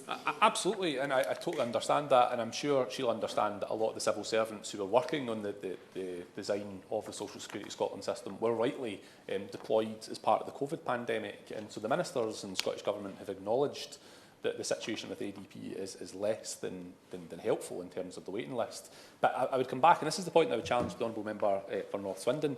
The fundamental point is that these systems are taken with a view that the claimant is not in the make. And that is the nub of the issue here. With the British government system, there is a scepticism in the UK government that the person sitting at the other end of that table is on the make. They're on the take. They're trying to find a way of catching them out. And that's why, for example, you have an overturn rate of 68%. The honourable gentleman, the member for North Swindon, is shaking his head. I'm sure he's got something to say, so I'm happy to give way to him. Absolutely zilcho in the assessor's contract to try and lower the success rate of a claimant, which is part of the driver behind how, in fact, we're spending an extra £10 billion a year, record amount. I wish the Scottish Government the very best of luck if they can identify changes, and if they do, I would encourage the British Government to adopt those. My point was, we shouldn't be different for the sake of being different. We should always put the claimant first. With the greatest respect to the honourable gentleman member for North Swindon, he's missed the point there, though. The reality is that this contract, which again has been delivered by the private sector, something that I have a moral and political objection to, is being delivered with a clear brief to try and find people is somehow acting to be on the make or on the take. And if so, why on earth is the government giving a contract out when the overturn rate is 68%? So, if the only thing within a contract that would change what they're paid per assessment is if there is a poor quality, there is in effect a fine on the contract. And remember, under DLA, success rate for the highest rate of support was 16%. Under PIP, with the assessors, it's 32-33%. Hence, we're spending £10 billion a year more. Well, the point that the honourable gentleman is saying that, you know, if a contract was found to somehow not be working, I would rather suspect that the honourable gentleman, the Minister for Disability, would look at the fact that the overturn rate is 68%, and that would suggest to me, I'm not the Minister, but it would suggest to me and officials that something is clearly going wrong with the assessment process. But by abolishing the disability health assessments under the Scottish Government's approach, person-centred consultations are held only when required. And this is all in stark contrast to the, frankly, draconian measures that are being put in place and pursued by the British Government. And I'm sure that many people across the House share the same view, that the job of government is to support vulnerable people, not to subject them to further hardship and scrutiny. However, there is an overall unwillingness amongst both the Labour Party and the Conservative Party to invest in social security. And I think as this persists, disabled people continue to experience distress as a result of undergoing these health assessments. And I can only hope that a leaf is taken out of the Scottish Government's book for the sake of disabled people who are at the mercy of the British Government's austerity agenda. And as the Scottish Government uses its devolved powers to mitigate against these draconian welfare policies, it will, I'm sure, always ensure that the most vulnerable in our society and communities receive the support that they're entitled to, whilst being treated with the dignity, the fairness and the respect that they deserve. And that, Mr Mundell, is the fundamental point of this debate, because that fairness, that dignity and that respect is not there, and it needs to change. Wendy Chamberlain. Mr Mundell, it's a pleasure to serve under your chairmanship. Thanks to the Honourable Member for Carshalton and Wallington for bringing forward today's debate, and for the petitioners who signed the petition, as well as the work of the Petitions Committee. As other members have said, Mr Mundell, as a constituency MP, DWP casework, and particularly PIP assessments, take up a substantial part of my caseworkers' time, and they often cause extreme distress to those who are coming to me as their constituency MP. And indeed, it is always nice as an MP to feel good when you've had a result, when you've managed to overturn something. But frankly, we shouldn't need to be involved in this process at all. And I thank the Right Honourable Member for East Ham, the chair of the DWP Select Committee, for highlighting a number of the DWP's recent Select Committee's recent report findings. I would echo the thoughts of the Honourable Member for Glasgow East. It's cross-party. It suggests that there are a number of areas here where we could find likely agreement and straighten out and improve some of the systems. Not only would that help some of the most vulnerable constituents we have, but frankly, surely it's got to save the public purse some money as well when we're looking at the failures and inefficiencies in our system. Mr Mundell, I think it's just useful just for a second to reflect on the fact of why we have a disability benefit system in the first place. And that's because we know that those with a disability often find their ability to work impaired, or that they are unable to work at all, and that therefore our social security system accepts that those individuals need support to compensate for that inability to work, and also to meet the additional costs that their disability involves. If I can move on just briefly just to talk about work capability assessments generally, it's important we remember they're not strictly disability or benefit assessments, but they do predominantly impact on disabled people when applying for benefits, and they need consideration in this debate. The Government said that these are unlikely to be abolished until 26-27 at the earliest, and so I think there are some key questions that we need answered. We need to know what will be done to improve them in the meantime, and I think we've heard a number of things already today on that. How are we avoiding over-testing? What is being done to protect the mental health of claimants? And it would be great if the Government could provide clarity on that time frame. And without work capability assessments, is there a blanket requirement to look for work? It's vital we avoid unnecessarily extending sanctions to those who are not in a position to work because of their health. And on sanctions, all the evidence suggests that sanctions are not effective in encouraging people to work, and they additionally penalise people with mental health difficulties. We surely should all want to see a scheme based on incentives. And finally, from my party's perspective, I would want to see a separation of benefits administration from employment support. Being supported to access training, education, employment ought to be separate from social security. People aren't motivated because there isn't a sanction. They are motivated because everyone wants as fulfilling a life as possible. I know I'm conscious that where I am in the debate, albeit the fact that we still have plenty of time, that I am touching on things that have already been covered by other members. But if I turn to the application process for PIP, the forms are long, difficult and stressful, particularly with applicants with cognitive difficulties, fatigue or mental health difficulties. And I would firmly echo the thoughts of the Right Honourable Member for East Ham in relation to the time limit to complete the forms. It's certainly been my experience from a constituent perspective that forms take sometimes up to a week to arrive, and that only gives applicants 2 weeks to apply, and that's simply unrealistic. There is an option to call the DWP and ask for an extension, but frankly it's not well known about, and again causes unnecessary stress having to engage with DWP. Surely we could be looking at increasing the time to complete the form, 2 months and perhaps even more.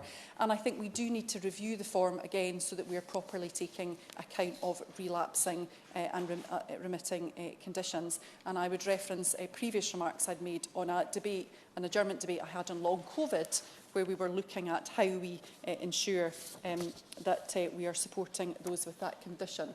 And it's a pleasure, Sir Gary, to see you in the chair. Moving on to the assessment process for PIP, we've all got inboxes of unhappy constituents, and I am aware that potentially there will be happy constituents out there who haven't had any issues with PIP and therefore haven't got in touch with us as our MPs. But for those that do get in touch, I suspect that is the reality of the experience. They felt the process was degrading and designed to trip them up. The government can say all at once that is not what's meant to happen, but that is the experience of the vast majority of people we talk to. Now, one of the petitions being considered today, Sir Gary, suggests abolishing assessments entirely and focusing on the medical evidence only. We've already heard comments from other members in relation to why that might not be the best approach, but I would agree that it is hard to find a system that's worse than the current one. Delays in getting assessments are a real issue. According to Citizens Advice in April of this year, there were 720,000 people waiting for either an appointment for a new claim or a review. That is some backlog. We must see a shift in how assessments are offered, with a choice for claimants between in-person or on the phone. And one of the benefits of the pandemic was seeing how that might be possible. And the formal part of the assessment, as members know, involves reviewing the claimant's functional abilities against a range of descriptors. And evidence gathered by organisations such as Scope show that overwhelmingly these descriptors do not allow claimants to properly explain their needs and what they might have difficulty with. So if, for example, we take the question on food preparation, the ability for someone to feed themselves is not as simple as whether you can cook a meal unaided. There are so many aspects of it which are not covered by that simple statement. Perhaps someone can prepare a meal if their pain is not too bad, but needs someone to reach for the items on the top or bottom shelves of a cupboard. Perhaps someone asked the question based on whether the claimant had to help cooking in the last day or week. Now, the answer to that, Sir Gary, might be no, because they don't need help, but because they simply haven't had the opportunity for support, so have been eating food like cereal or a ready meal to compensate. The descriptors are even more problematic for people with relapsing and remitting conditions. At the moment, a 50% rule is applied, so that if you have to experience a symptom and have a resulting difficulty for half of a given time period for that difficulty to count. This means that if you're in severe pain, so bad that you can't wash or dress or go to the shops, but only for 14 days in a month, you wouldn't qualify for any support. And the criteria also fails to take into account the impact of performing the activities being assessed. Can you walk more than 20 metres or 50 metres? Perhaps, but slowly, with difficulty, and then be in so much pain that you can't do anything for the rest of the day.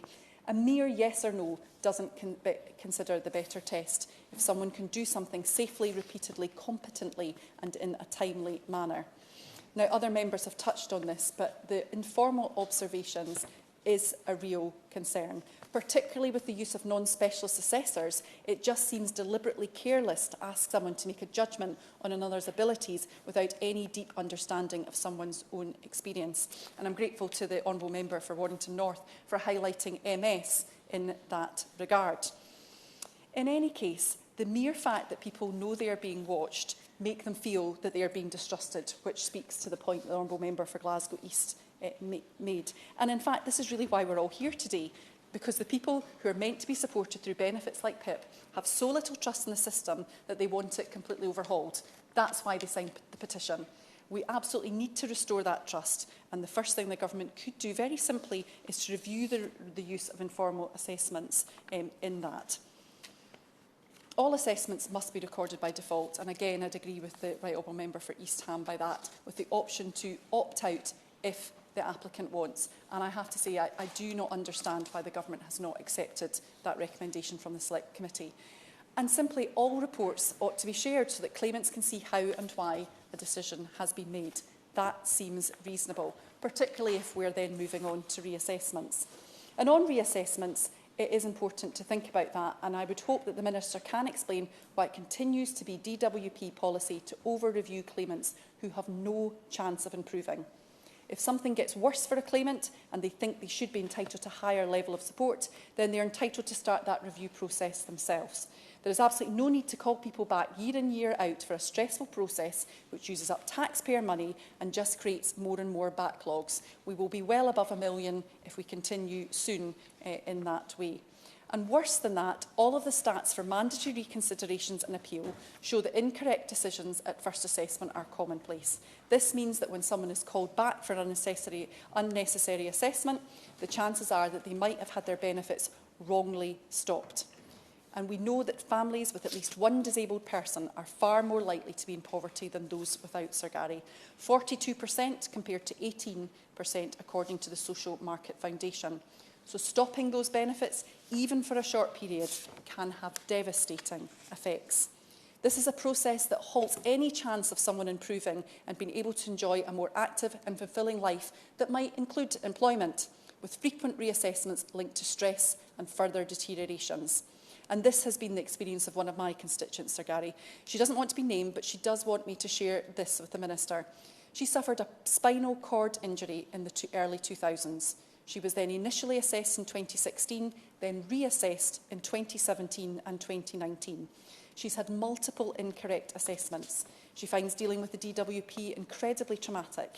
And despite being told by her doctor that her condition will never improve, something that eventually the DWP accepted, she's still being told that she needs reassessments every 2 years. This isn't going to fix her spine. All it does is risk her losing the little she receives whilst causing immense distress. Her needs might worsen over time, but surely she should be able to exercise her own autonomy about requesting a review rather than being stuck in this endless cycle. I'd be grateful to know the Minister's thoughts in terms of what I can go back and say to my constituent to show that he understands and cares about her and others in this position. It's quite clear, Sir Gary, in conclusion, that these assessments do need reform from top to bottom.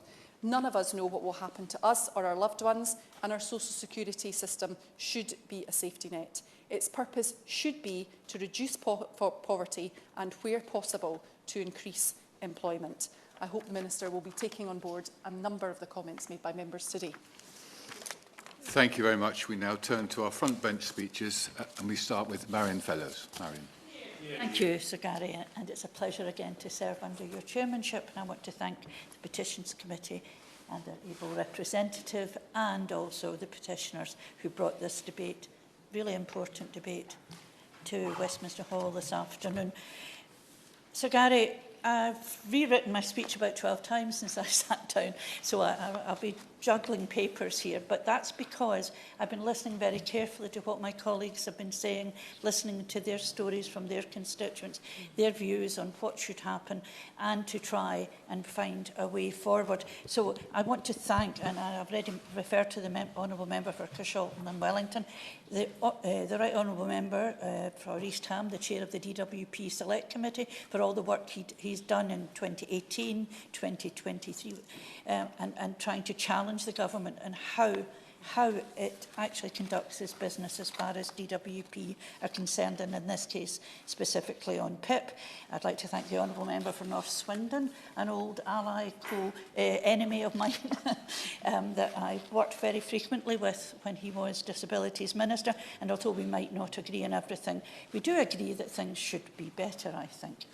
I'd like to also mention the Honourable Member for Livingston, who talked about colitis and Crohn's, along with their co-chair, the Member for Chesham and Amersham, and to the Honourable Member for Warrington North, who talked about MS, and to my honourable friend and part boss from Glasgow East, who talked quite volubly about what the Scottish Government's doing, about the systems failing, and I have to say I found it very hard to disagree with him, and that's quite an unusual occasion for both of us. So I'd also like to mention the Honourable Member for North East Fife, who talked about, as colleagues, counting wins from the DWP. How appalling is that? When you feel really happy that you've secured for your constituent something that they should have got in the first place. She also went on about, talked about WCAs, of the application process, and gave us a harrowing story about one of her constituents. So Gary, green papers, white papers, disability action plan. The government is always saying things will change. But nothing much has changed since I was elected to this place in 2015, except that there's a trail of aspirations and only worsening conditions in some areas where disability organisations have to take governments to court to try to obtain justice for some of our most vulnerable members of society. So Gary, what's PIP for? I thought it was to help with the additional cost of being disabled. The horror stories that we've listened to this afternoon have often, and other ones, have often reduced me to tears of pure frustration and anger, especially during this cost of living crisis, at a time when the most vulnerable disabled people really needed help. The £150 just did not cover it. So Gary, I will very quickly refer to one constituent case I had. And I know this constituent in a personal sense as well. My whole team were absolutely appalled. She phoned me in tears to say that she'd had to go for a PIP assessment, a reassessment.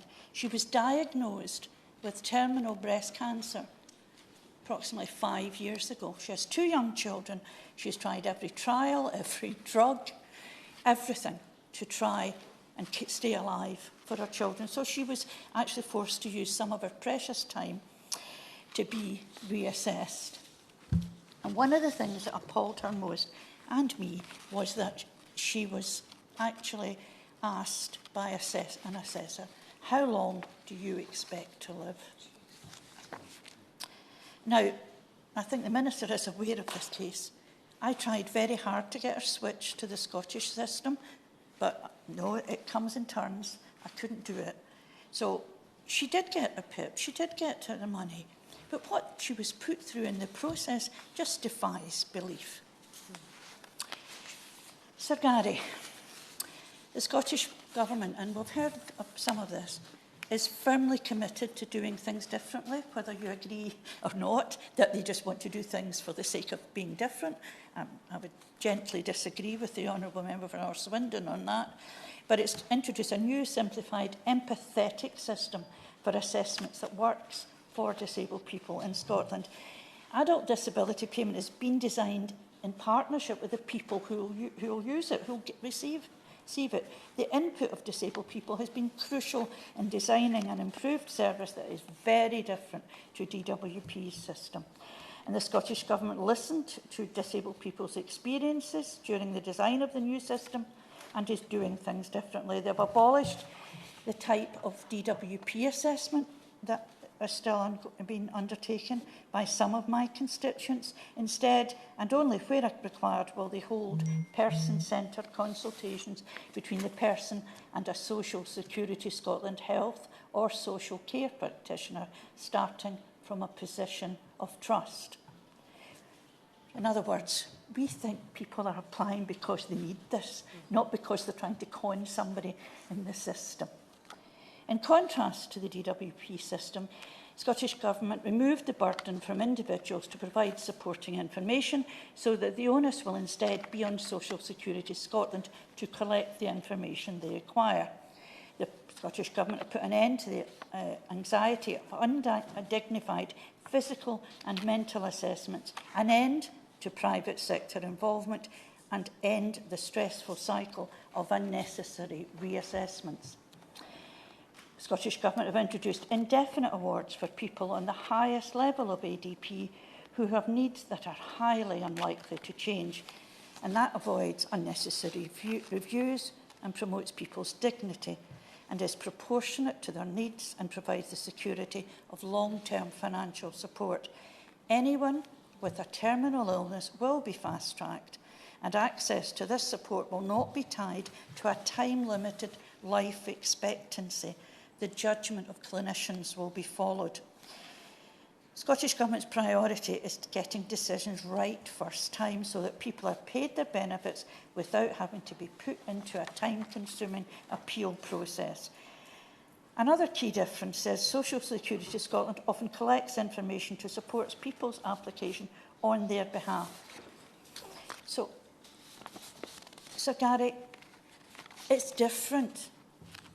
I've talked to constituents and people who have who attend my Poverty Action Network, who have told me that moving from working with the DWP to moving to working with the Scottish social security system has changed their lives. They feel so much better. Now, there may be nothing written in stone or in paper or in guidance to members of the DWP, people who work there, but there is a culture that has changed completely with SSS. It is not perfect. I do not stand here and claim that that is so. But what I do say is the government is trying to make it easier, better and simpler for people who need these types of payment to actually get what they need to enhance their lives. So Gary, I too received lots and lots of briefings, but the one I'm just very quickly going to concentrate on is one from the Royal National Institute for the Blind. And they gave me a number of suggested questions for the Minister, so I'm going to ask them. And I'm going to, in some cases, say why they want to know this, because they gave me examples as well. So, Minister, will you change the DWP's practice with respect to medical evidence so that assessments make best use of pre-existing evidence from experts like healthcare professionals? This is particularly the case in relation to claimants who have already certificates confirming severe sight loss. Second question, will the Minister ensure that all benefits assessors receive sensory impairment training as part of wider disability awareness training? And a theme that other people have asked about is informal observations. So will the Minister take steps to ensure informal observations are credible, discussed with the claimant and substantiated before they form part of the decision-making process? And one of the examples RNIB gave me was a woman with severe sight loss who was said to have made eye contact. I know many people with sight loss. Listen, they hear better, so they look in the direction of the sound. So she was looking at the assessor. She was asked to produce documents and went into her handbag and took out documents. And that was seen by the assessor as her being able to not be quite have as much sight loss as she appeared to suggest she needed. So she pulled out the papers, which were in a brightly coloured envelope, and it was the only thing in her handbag. So the casual and informal observation was that it was okay, she could go into her handbag and take things out, so she couldn't possibly have as little sight as she actually had. A very important one, and one that hasn't been touched on this afternoon, Minister, is what changes is the DWP making to its procedures following the High Court ruling that found the Department in breach of equality laws for failing to provide accessible information about benefits to blind and partially sighted people? I visited Deafblind Scotland a few months ago and listened to a tale from a woman who people know that she requires accessible information, DWP amongst them, and she wasn't getting it. Now, Dr. Yusuf Ali Osman, he got a judicial review on this because he had, over a period of 3 years, 21 pieces of information from DWP he just could not access. He couldn't read it. So it's really important that we make an example of this recently as well is the closure of ticket offices where rail groups are putting notices in stations that people with sight loss cannot read to tell them that they're closing the ticket office, and there's a consultation. So, and again, I've written to the Minister on that, and I know it's been changed. But it's this unthinking process that everybody's the same and everyone fits into a box that would DWP really have to look at. And can I ask, Minister, what steps will you take to ensure that all benefit advisors have a strong understanding of the reasonable adjustments available and the legal duty on the department to make these adjustments? Sir Gary, I have meetings with the Minister. He knows, and we agree on many, many things. And I know he wants to improve things for disabled people. But I think we come to a point where I go back to what I said. What is PIP for? I thought it was to help people with disabilities. It should be easily proven by medical experts, and we should not have to put disabled people through the trauma, whether it's a mental health issue, whether it's a physical issue, the trauma of PIP assessments in their current form. Thank you very much, Marion. Vicky Foxcroft. Vicky. Thank you, and it's a pleasure to serve under your chairship, Sir Gary. I'm grateful for the opportunity to respond on behalf of the Shadow Work and Pensions team. And I want to thank the Honourable Member for Carshalton and Wallington for opening this afternoon's debate. And he's absolutely right. It is time for reform and change to restore trust in the PIP process. I'd also like to take a moment to pay tribute to the countless disabled people, friends, families, advocates, disabled people's organisations and charities who signed the petitions which triggered this debate and campaigned tirelessly to promote disabled people's rights. And this debate, in conjunction with the 3 petitions, has made one thing very clear. Disabled people are suffering as a result of a flawed testing regime that doesn't focus on the support they need in their daily lives. And as the Honourable Member for Glasgow East rightly pointed out, there is a disability price tag. Disabled people are already at greater risk of living in poverty compared to non-disabled people. And as a result of the additional costs associated with disability and ill health and the barriers disabled people face getting into and staying in work, they're often reliant on benefits for all or part of their income. And disabled people should have the security of knowing that the state will step in to support them when they need it.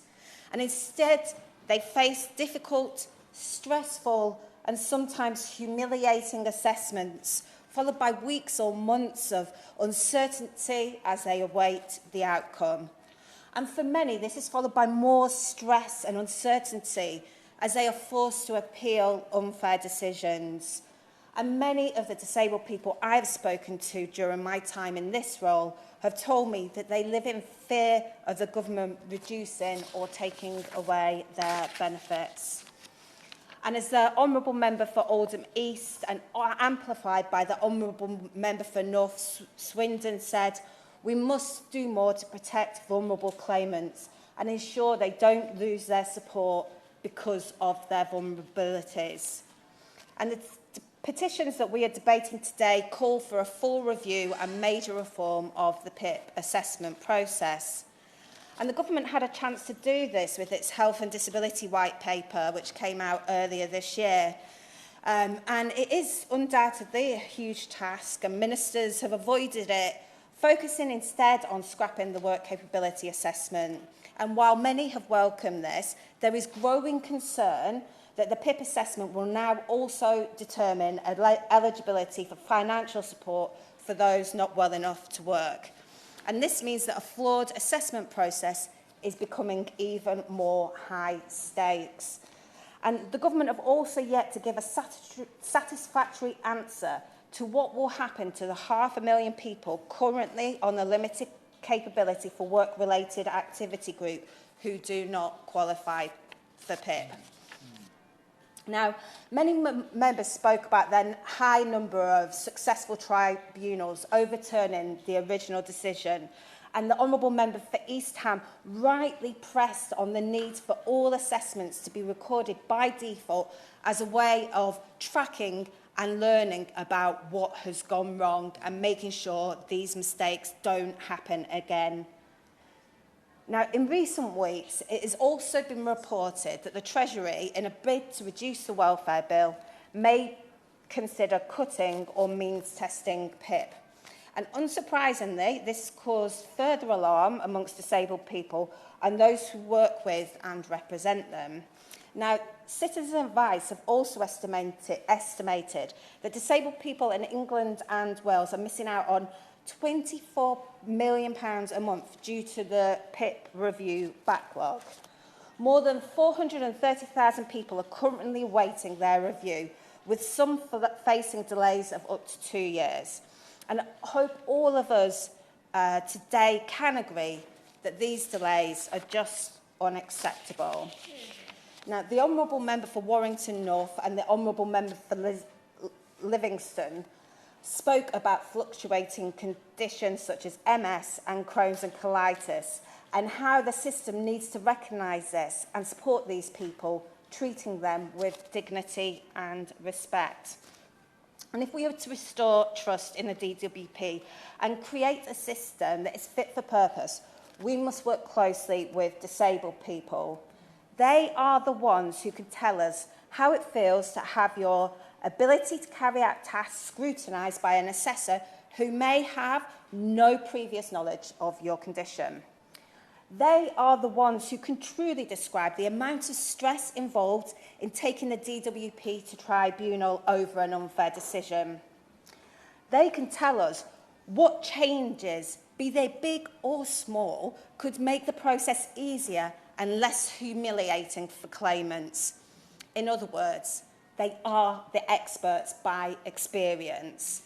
And if nothing else, I hope the Minister will agree with me on the importance of this co-production. We must ensure that every stage of the social security system is supportive and accessible, and that everyone is treated with the dignity and the respect they deserve. So, including, many members have asked many important questions today, and I won't go and repeat them all, but I do hope that the Minister will spend the time to make sure that he addresses these and answers them in full. Thank you very much. We now turn to the Minister, Tom Pursglove.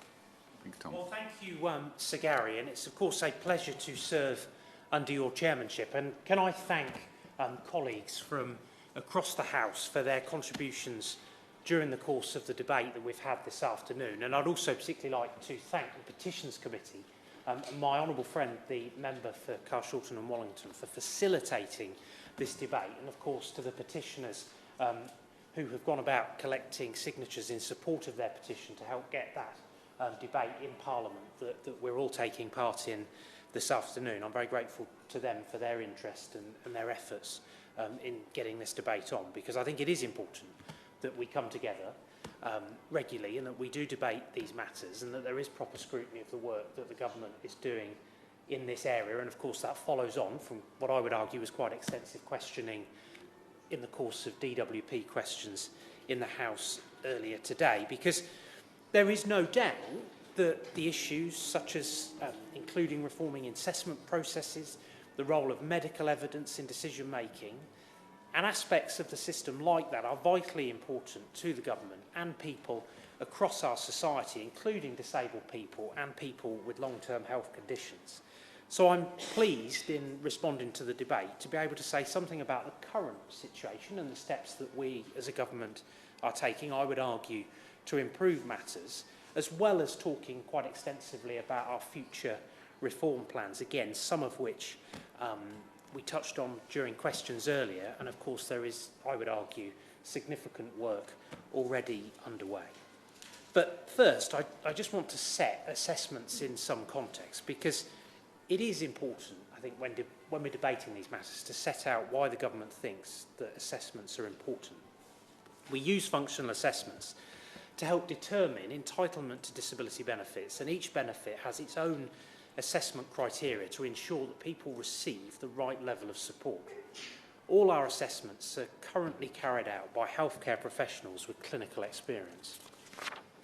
We recognise that assessments can be a difficult experience, and so we are committed to improving our assessments and acting on feedback from claimants and stakeholders. And we want to make the journey time and the overall experience as good as it can be. Why wouldn't any government want to ensure that? And for example, I would note that where paper-based assessments can be carried out because there is the required evidence, that should happen, and that does happen. And things like diversifying the assessment channels has been an important step that has been taken in recent years. That opportunity for people, of course, to have a face-to-face assessment, if that is right for them and if that is what they wish to have. But there are also other people who perhaps would like to have a telephone assessment or perhaps a virtual assessment. And I think it's right that we have those routings available to people so that they have some involvement and some choice around that. But of course, with that backstop, that there is that opportunity, if somebody wants to have a face-to-face assessment, to have that. And I think that that is important, and that has come up a lot during the course of the debate today.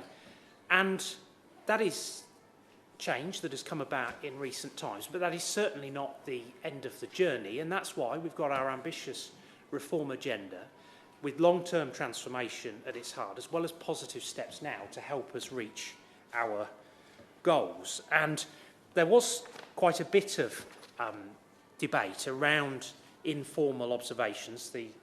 My honourable friend, the member for Carshalton and Wallington raised this, the honourable lady for Warrington North raised this, and the honourable lady for Chesham and Amersham raised this as well, along with other colleagues. And so I wanted to address that directly. Informal observations are of importance to the consultation, as they can reveal abilities and limitations not mentioned in the claimant questionnaire, supporting evidence or during the history taking for the consultation. They may also show discrepancies between the reported need and the actual needs of a claimant. Health professionals are trained to treat claimants fairly and with respect, and are professional clinicians who use their skills in history taking, informal observation and examination to provide an impartial, independent and factual assessment back to the DWP. We, of course, want every report to reflect a high-quality functional assessment that the department can use to make their benefit entitlement decisions, and we don't want reports to be of an unacceptable standard. We've set providers a threshold for unacceptable reports above which there are performance guarantees, and the DWP audits a statistically valid sample of assessment reports to ensure that the standards expected by the department are met.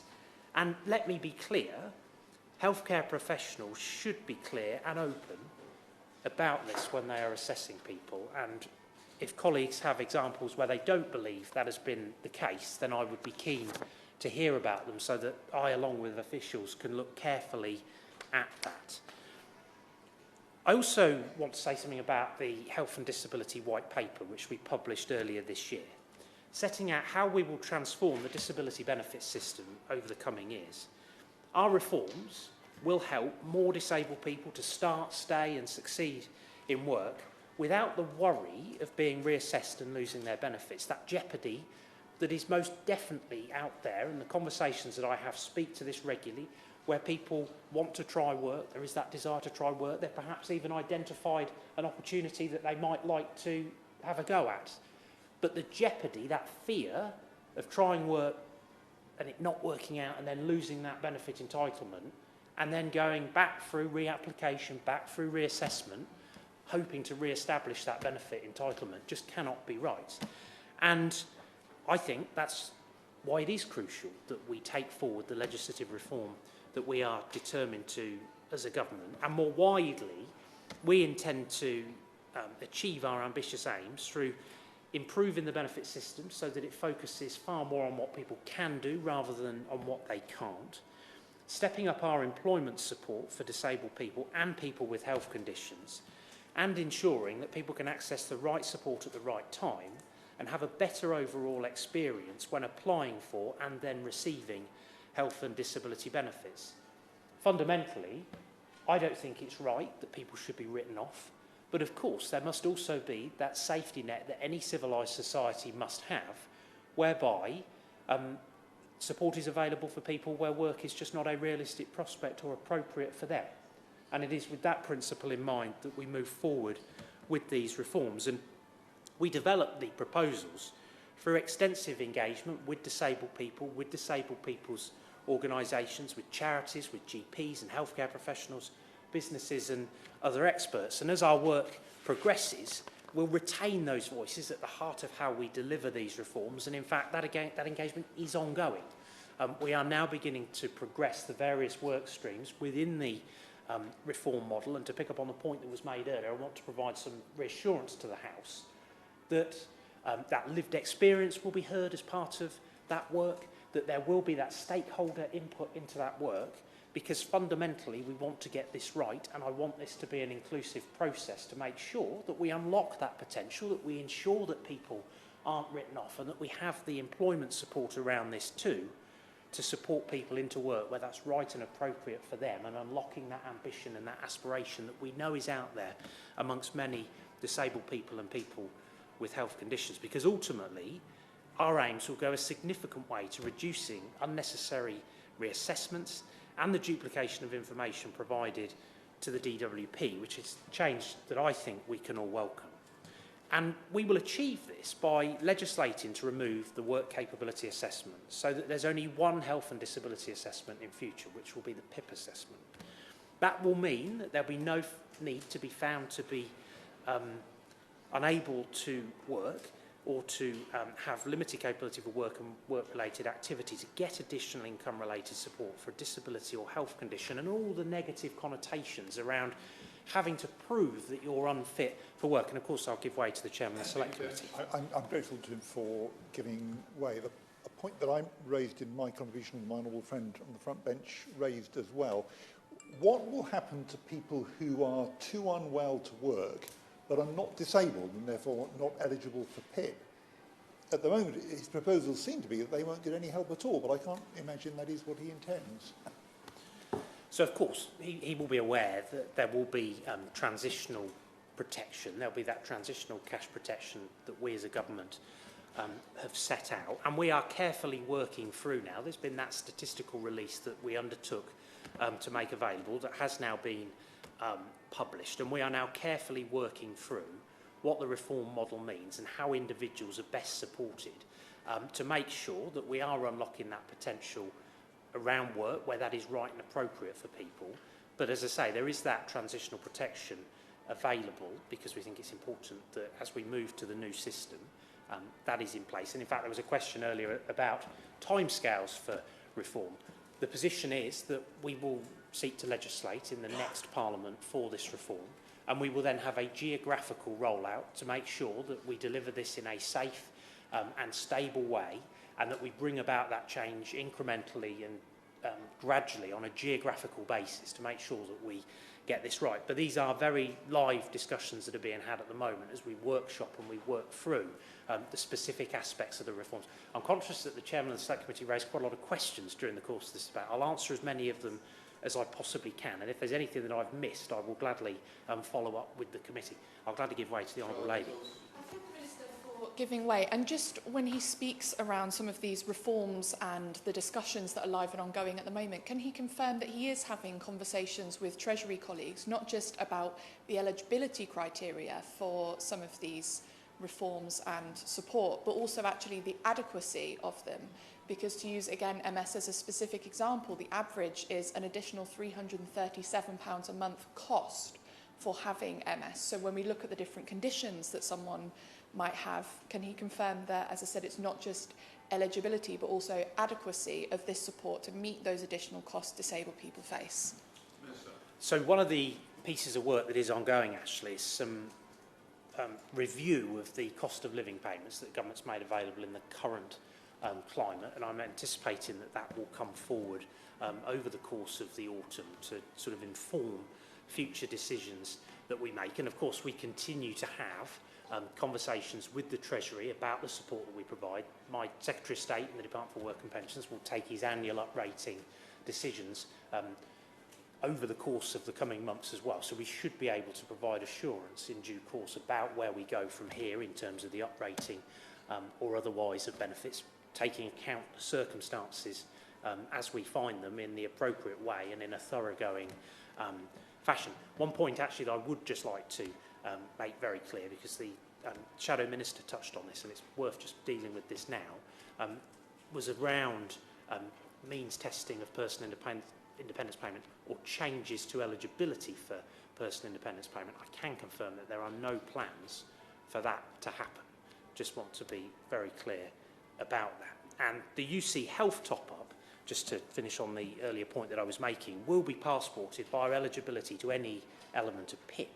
This reduces the number of assessments people need to undergo and streamlines the process for claimants entitled to both benefits. Now, I recognise that in relation to the work capability assessment, this is quite a point of difference between our front benches. Now, I well remember, I wasn't a member of this House, but I well remember the debates that were had about the work capability assessment in years gone by. We've moved on from that considerably since. I would argue that there's been a lot of positive reform around the work capability assessment and improvement, but we think it's right to scrap the work capability assessment. We don't think it is right that people have to prove that they're unfit for work in order to access the support that they are seeking. Yes, I will give way. I thank very much for giving way.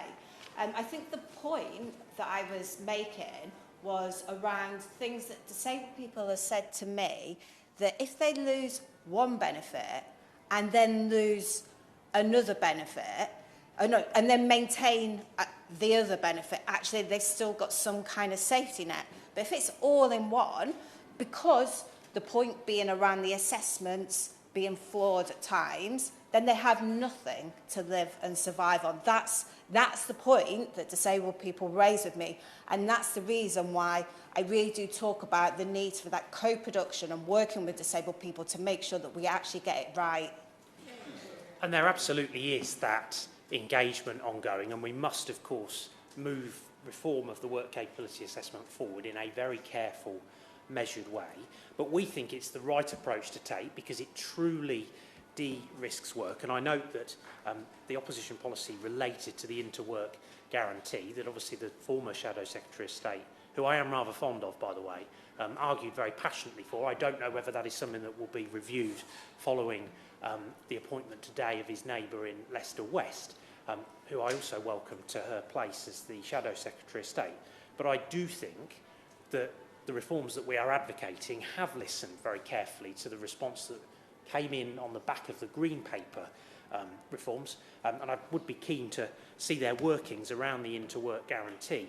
But certainly what officials have said to me is that they don't think that it would have the effect that perhaps the opposition think that it would have in terms of interwork outcomes. But I hope that as we move forward, what we will see is greater collaboration and actually taking these reforms forward on a united basis, because I think they are the right reforms to support more disabled people into work. With that abolition of the work capability assessment that in years gone by, I recognise has been very controversial and very strong opinions have been expressed about. I'm glad to give way. I thank the Minister for giving way, and I appreciate what he's saying in terms of reforms, but perhaps he'll reflect on just some of the lived experiences that we've shared and the appalling treatment of some of our constituents and those who we've spoken on behalf of, and also that we are in the situation where we have nearly £19 billion of unclaimed benefits every year, and that 70% of those appeals are being overturned. So you add that cost into the situation and the time and effort and the trauma, and it's very clear that there's a long way still to go. Does he not agree? What I would say is that I would always, and in fact I've done this in the House on a number of occasions and more widely in interviews and in other engagements, I always make the point that if people think that they are entitled to support, they should absolutely apply for it. That is a message that I would want to go out from Westminster Hall today, because that is why that support is there, and we want people to access the support to which they are entitled. And I think this sort of leads nicely into the further point that I wanted to make about the white paper reforms, because as part of our reform package, we're also testing new initiatives to make it easier to apply for and receive health and disability benefits, and that speaks to the benefit journey that the Honourable Lady touches on. And this change includes, for example, testing a new severe disability group. People who are eligible will benefit from a simplified process without needing to complete a detailed application form or go through a face-to-face assessment. And just to add a little more clarity to the response that I was able to give to my honourable friend, the member for Swindon North, in questions earlier, this policy will be tested on a small scale across a range of health conditions.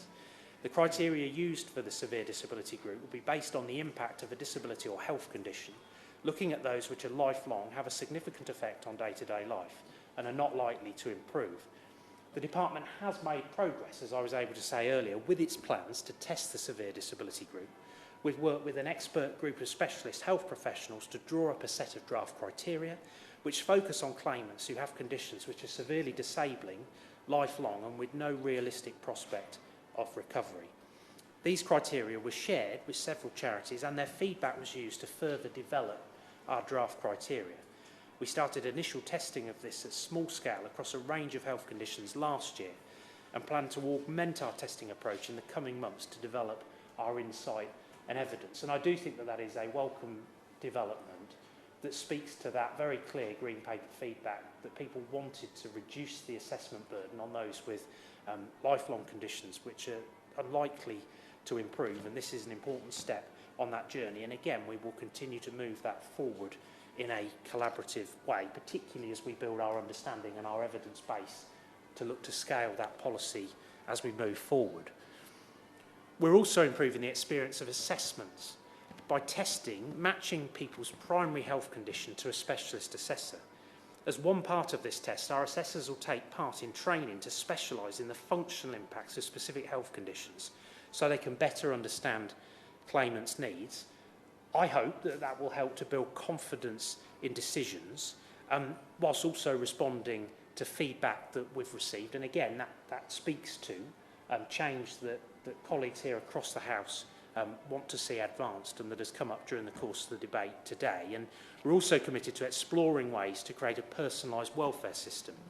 For example, we're currently testing the employment and health discussion, which are led by a healthcare professional and focus on how we can help people to overcome barriers to work. This pilot at Leeds Health Model Office is helping us to evaluate findings and possible next steps for expansion. And just while we're on the theme of tests and trials, I just wanted to respond to the Chairman of the Select Committee's point around the recording of assessments.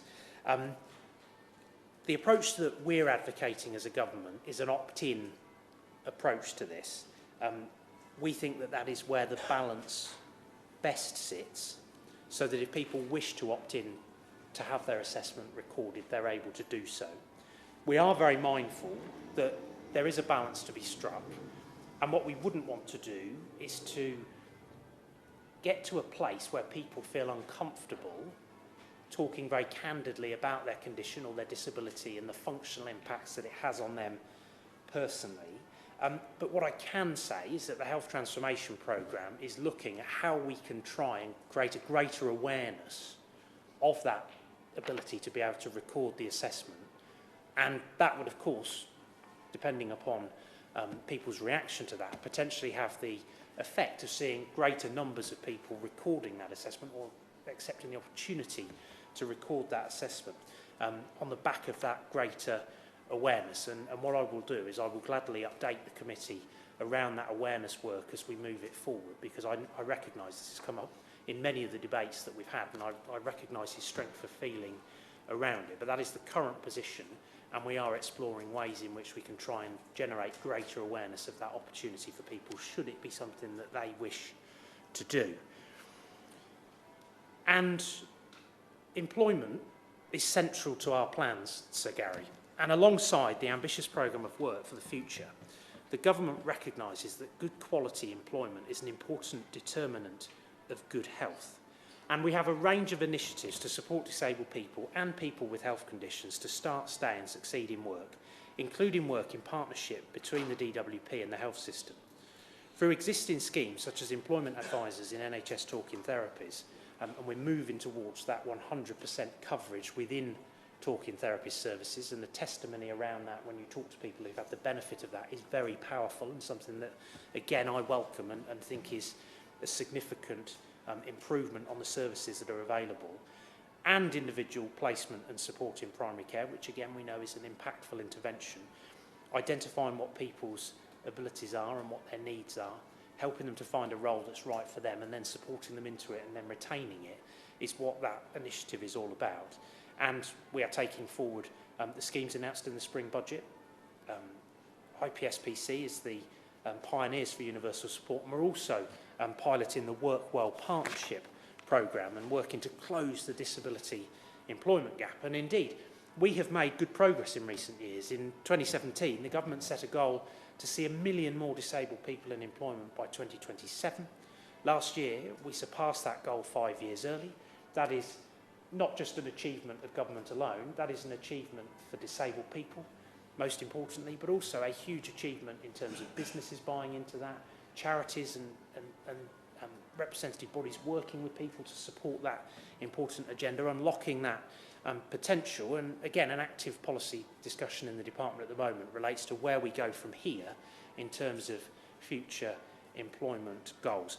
I also just wanted to touch on sanctions because that came up in a number of contributions that were made. And what work coaches will do is consider individual circumstances when working with claimants in our new personalised approach. If someone has a mental health condition, the work coach can use their discretion to switch off voluntary or mandatory requirements if they deem this to be appropriate. We will focus on what people can do rather than what they can't, but also ensure that where people are unable to work, we'll continue to support them and assist them in living independent lives. All requirements will be agreed between the claimant and their work coach. As happens now, claimants will only ever be sanctioned where, without good reason, they've failed to meet the requirements, and all claimants will retain the right to mandatory reconsideration or appeal a decision should they disagree.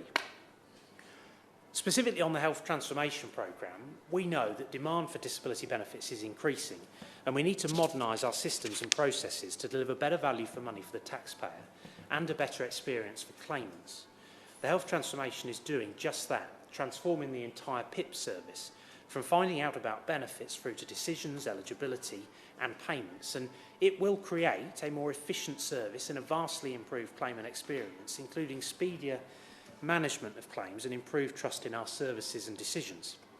The programme is introducing an online PIP application service, given the option to apply online 24/7 and to upload medical evidence digitally.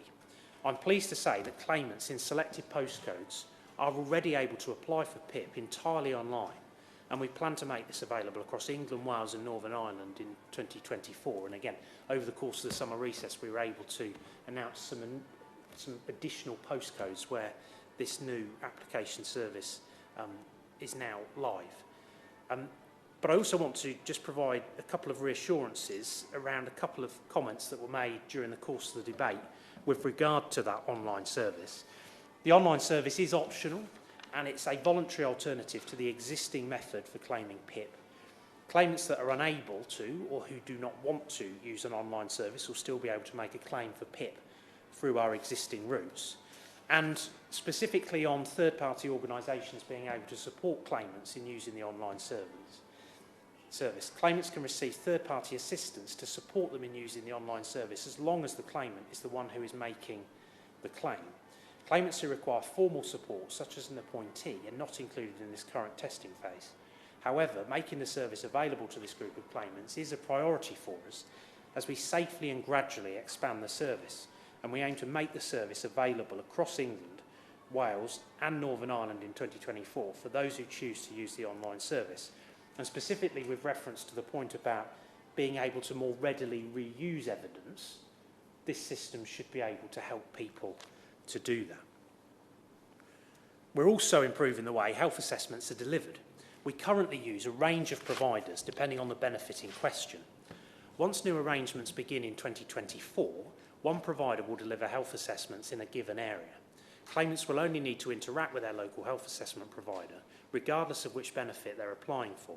This provides a stepping stone to our longer-term aim to create a single new health assessment service for all benefits that use a health assessment from 2029. This will transform the delivery of health assessments to provide an improved, clearer and more joined-up experience for claimants. This new service is being gradually developed in a safe environment known as the Health Transformation Area. This approach will allow us to continually improve the new service in a controlled way before expanding and ultimately rolling the service out nationally. We could not carry out this enormous endeavour alone. We've also had regular engagement with stakeholders and will continue to listen and build on our successes as we move it forward. Drawing on advice from across government, on the 25th of May, we published our evaluation strategy. This provides an overview of our plans to robustly evaluate the programme. Just while I'm at that point, the Honourable Lady for Oldham East mentioned safeguarding. And in fact, I should just say, because I think this will be of interest to the House, that I am seeing mine tomorrow, along with a family, which is something that I know has been of interest to colleagues across the House who've campaigned for that meeting to happen.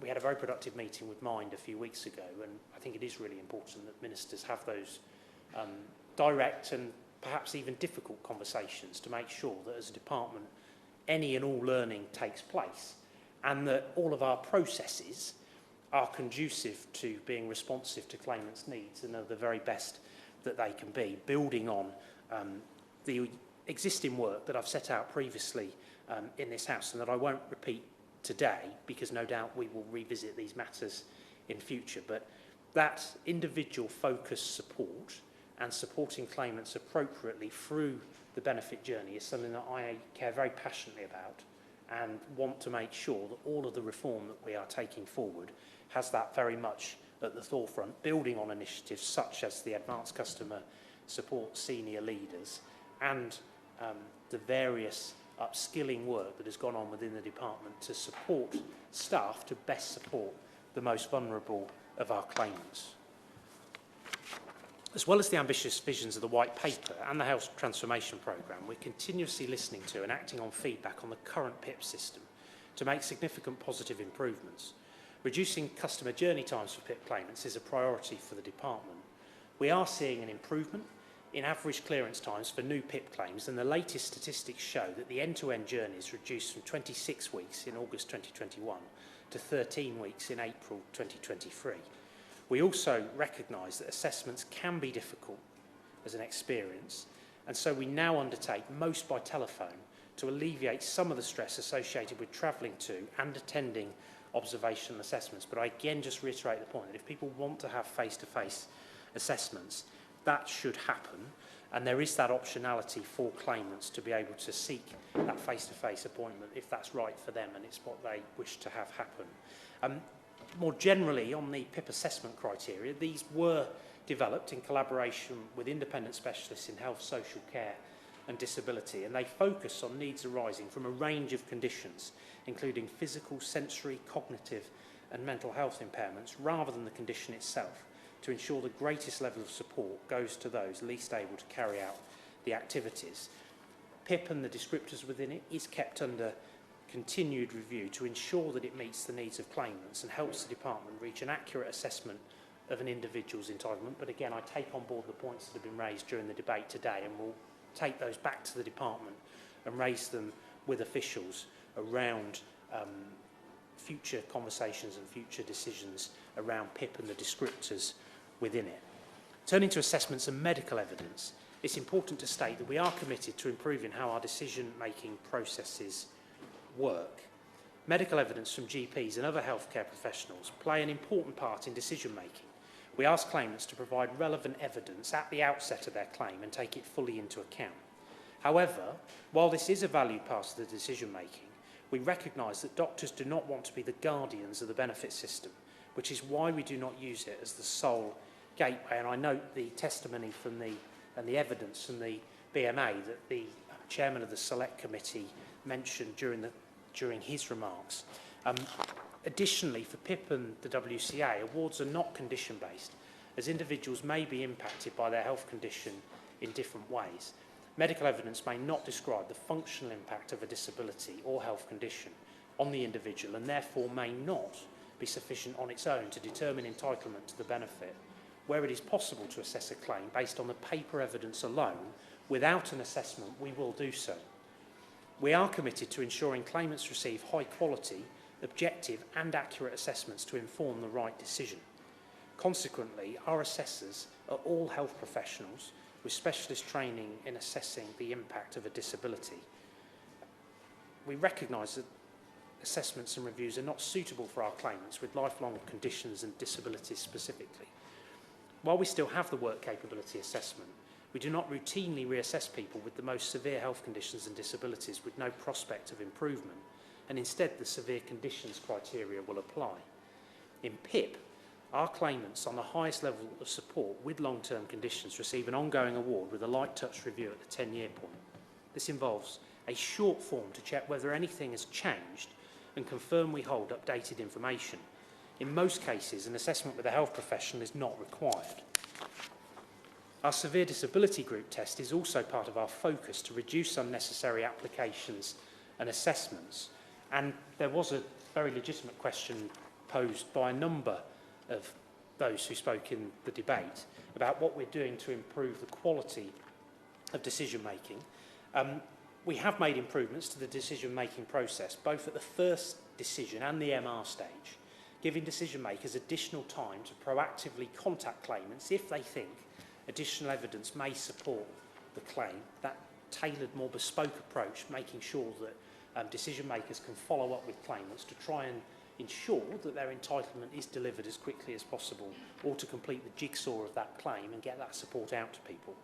We're also continuing to learn from decisions overturned at appeal, with our presenting officers going out to hear those tribunals and then coming back and sharing that feedback with the department to help improve our processes.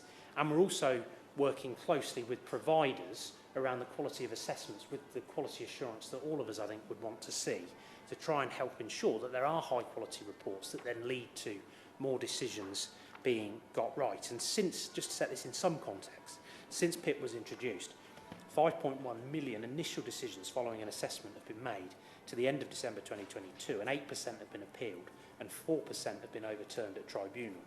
And as my honourable friend, the member for North Swindon, highlighted in his remarks, a very significant proportion of those decisions are overturned as a result of new evidence being presented at the tribunal that hadn't been presented at earlier stages of the process. And I think it is important to just take that into account. But we're not complacent on this, and we want to see more decisions got right first time, hence those efforts that have been mounted to try and achieve that. And just finally, in terms of support for people nearing the end of life, we have the special benefit rules.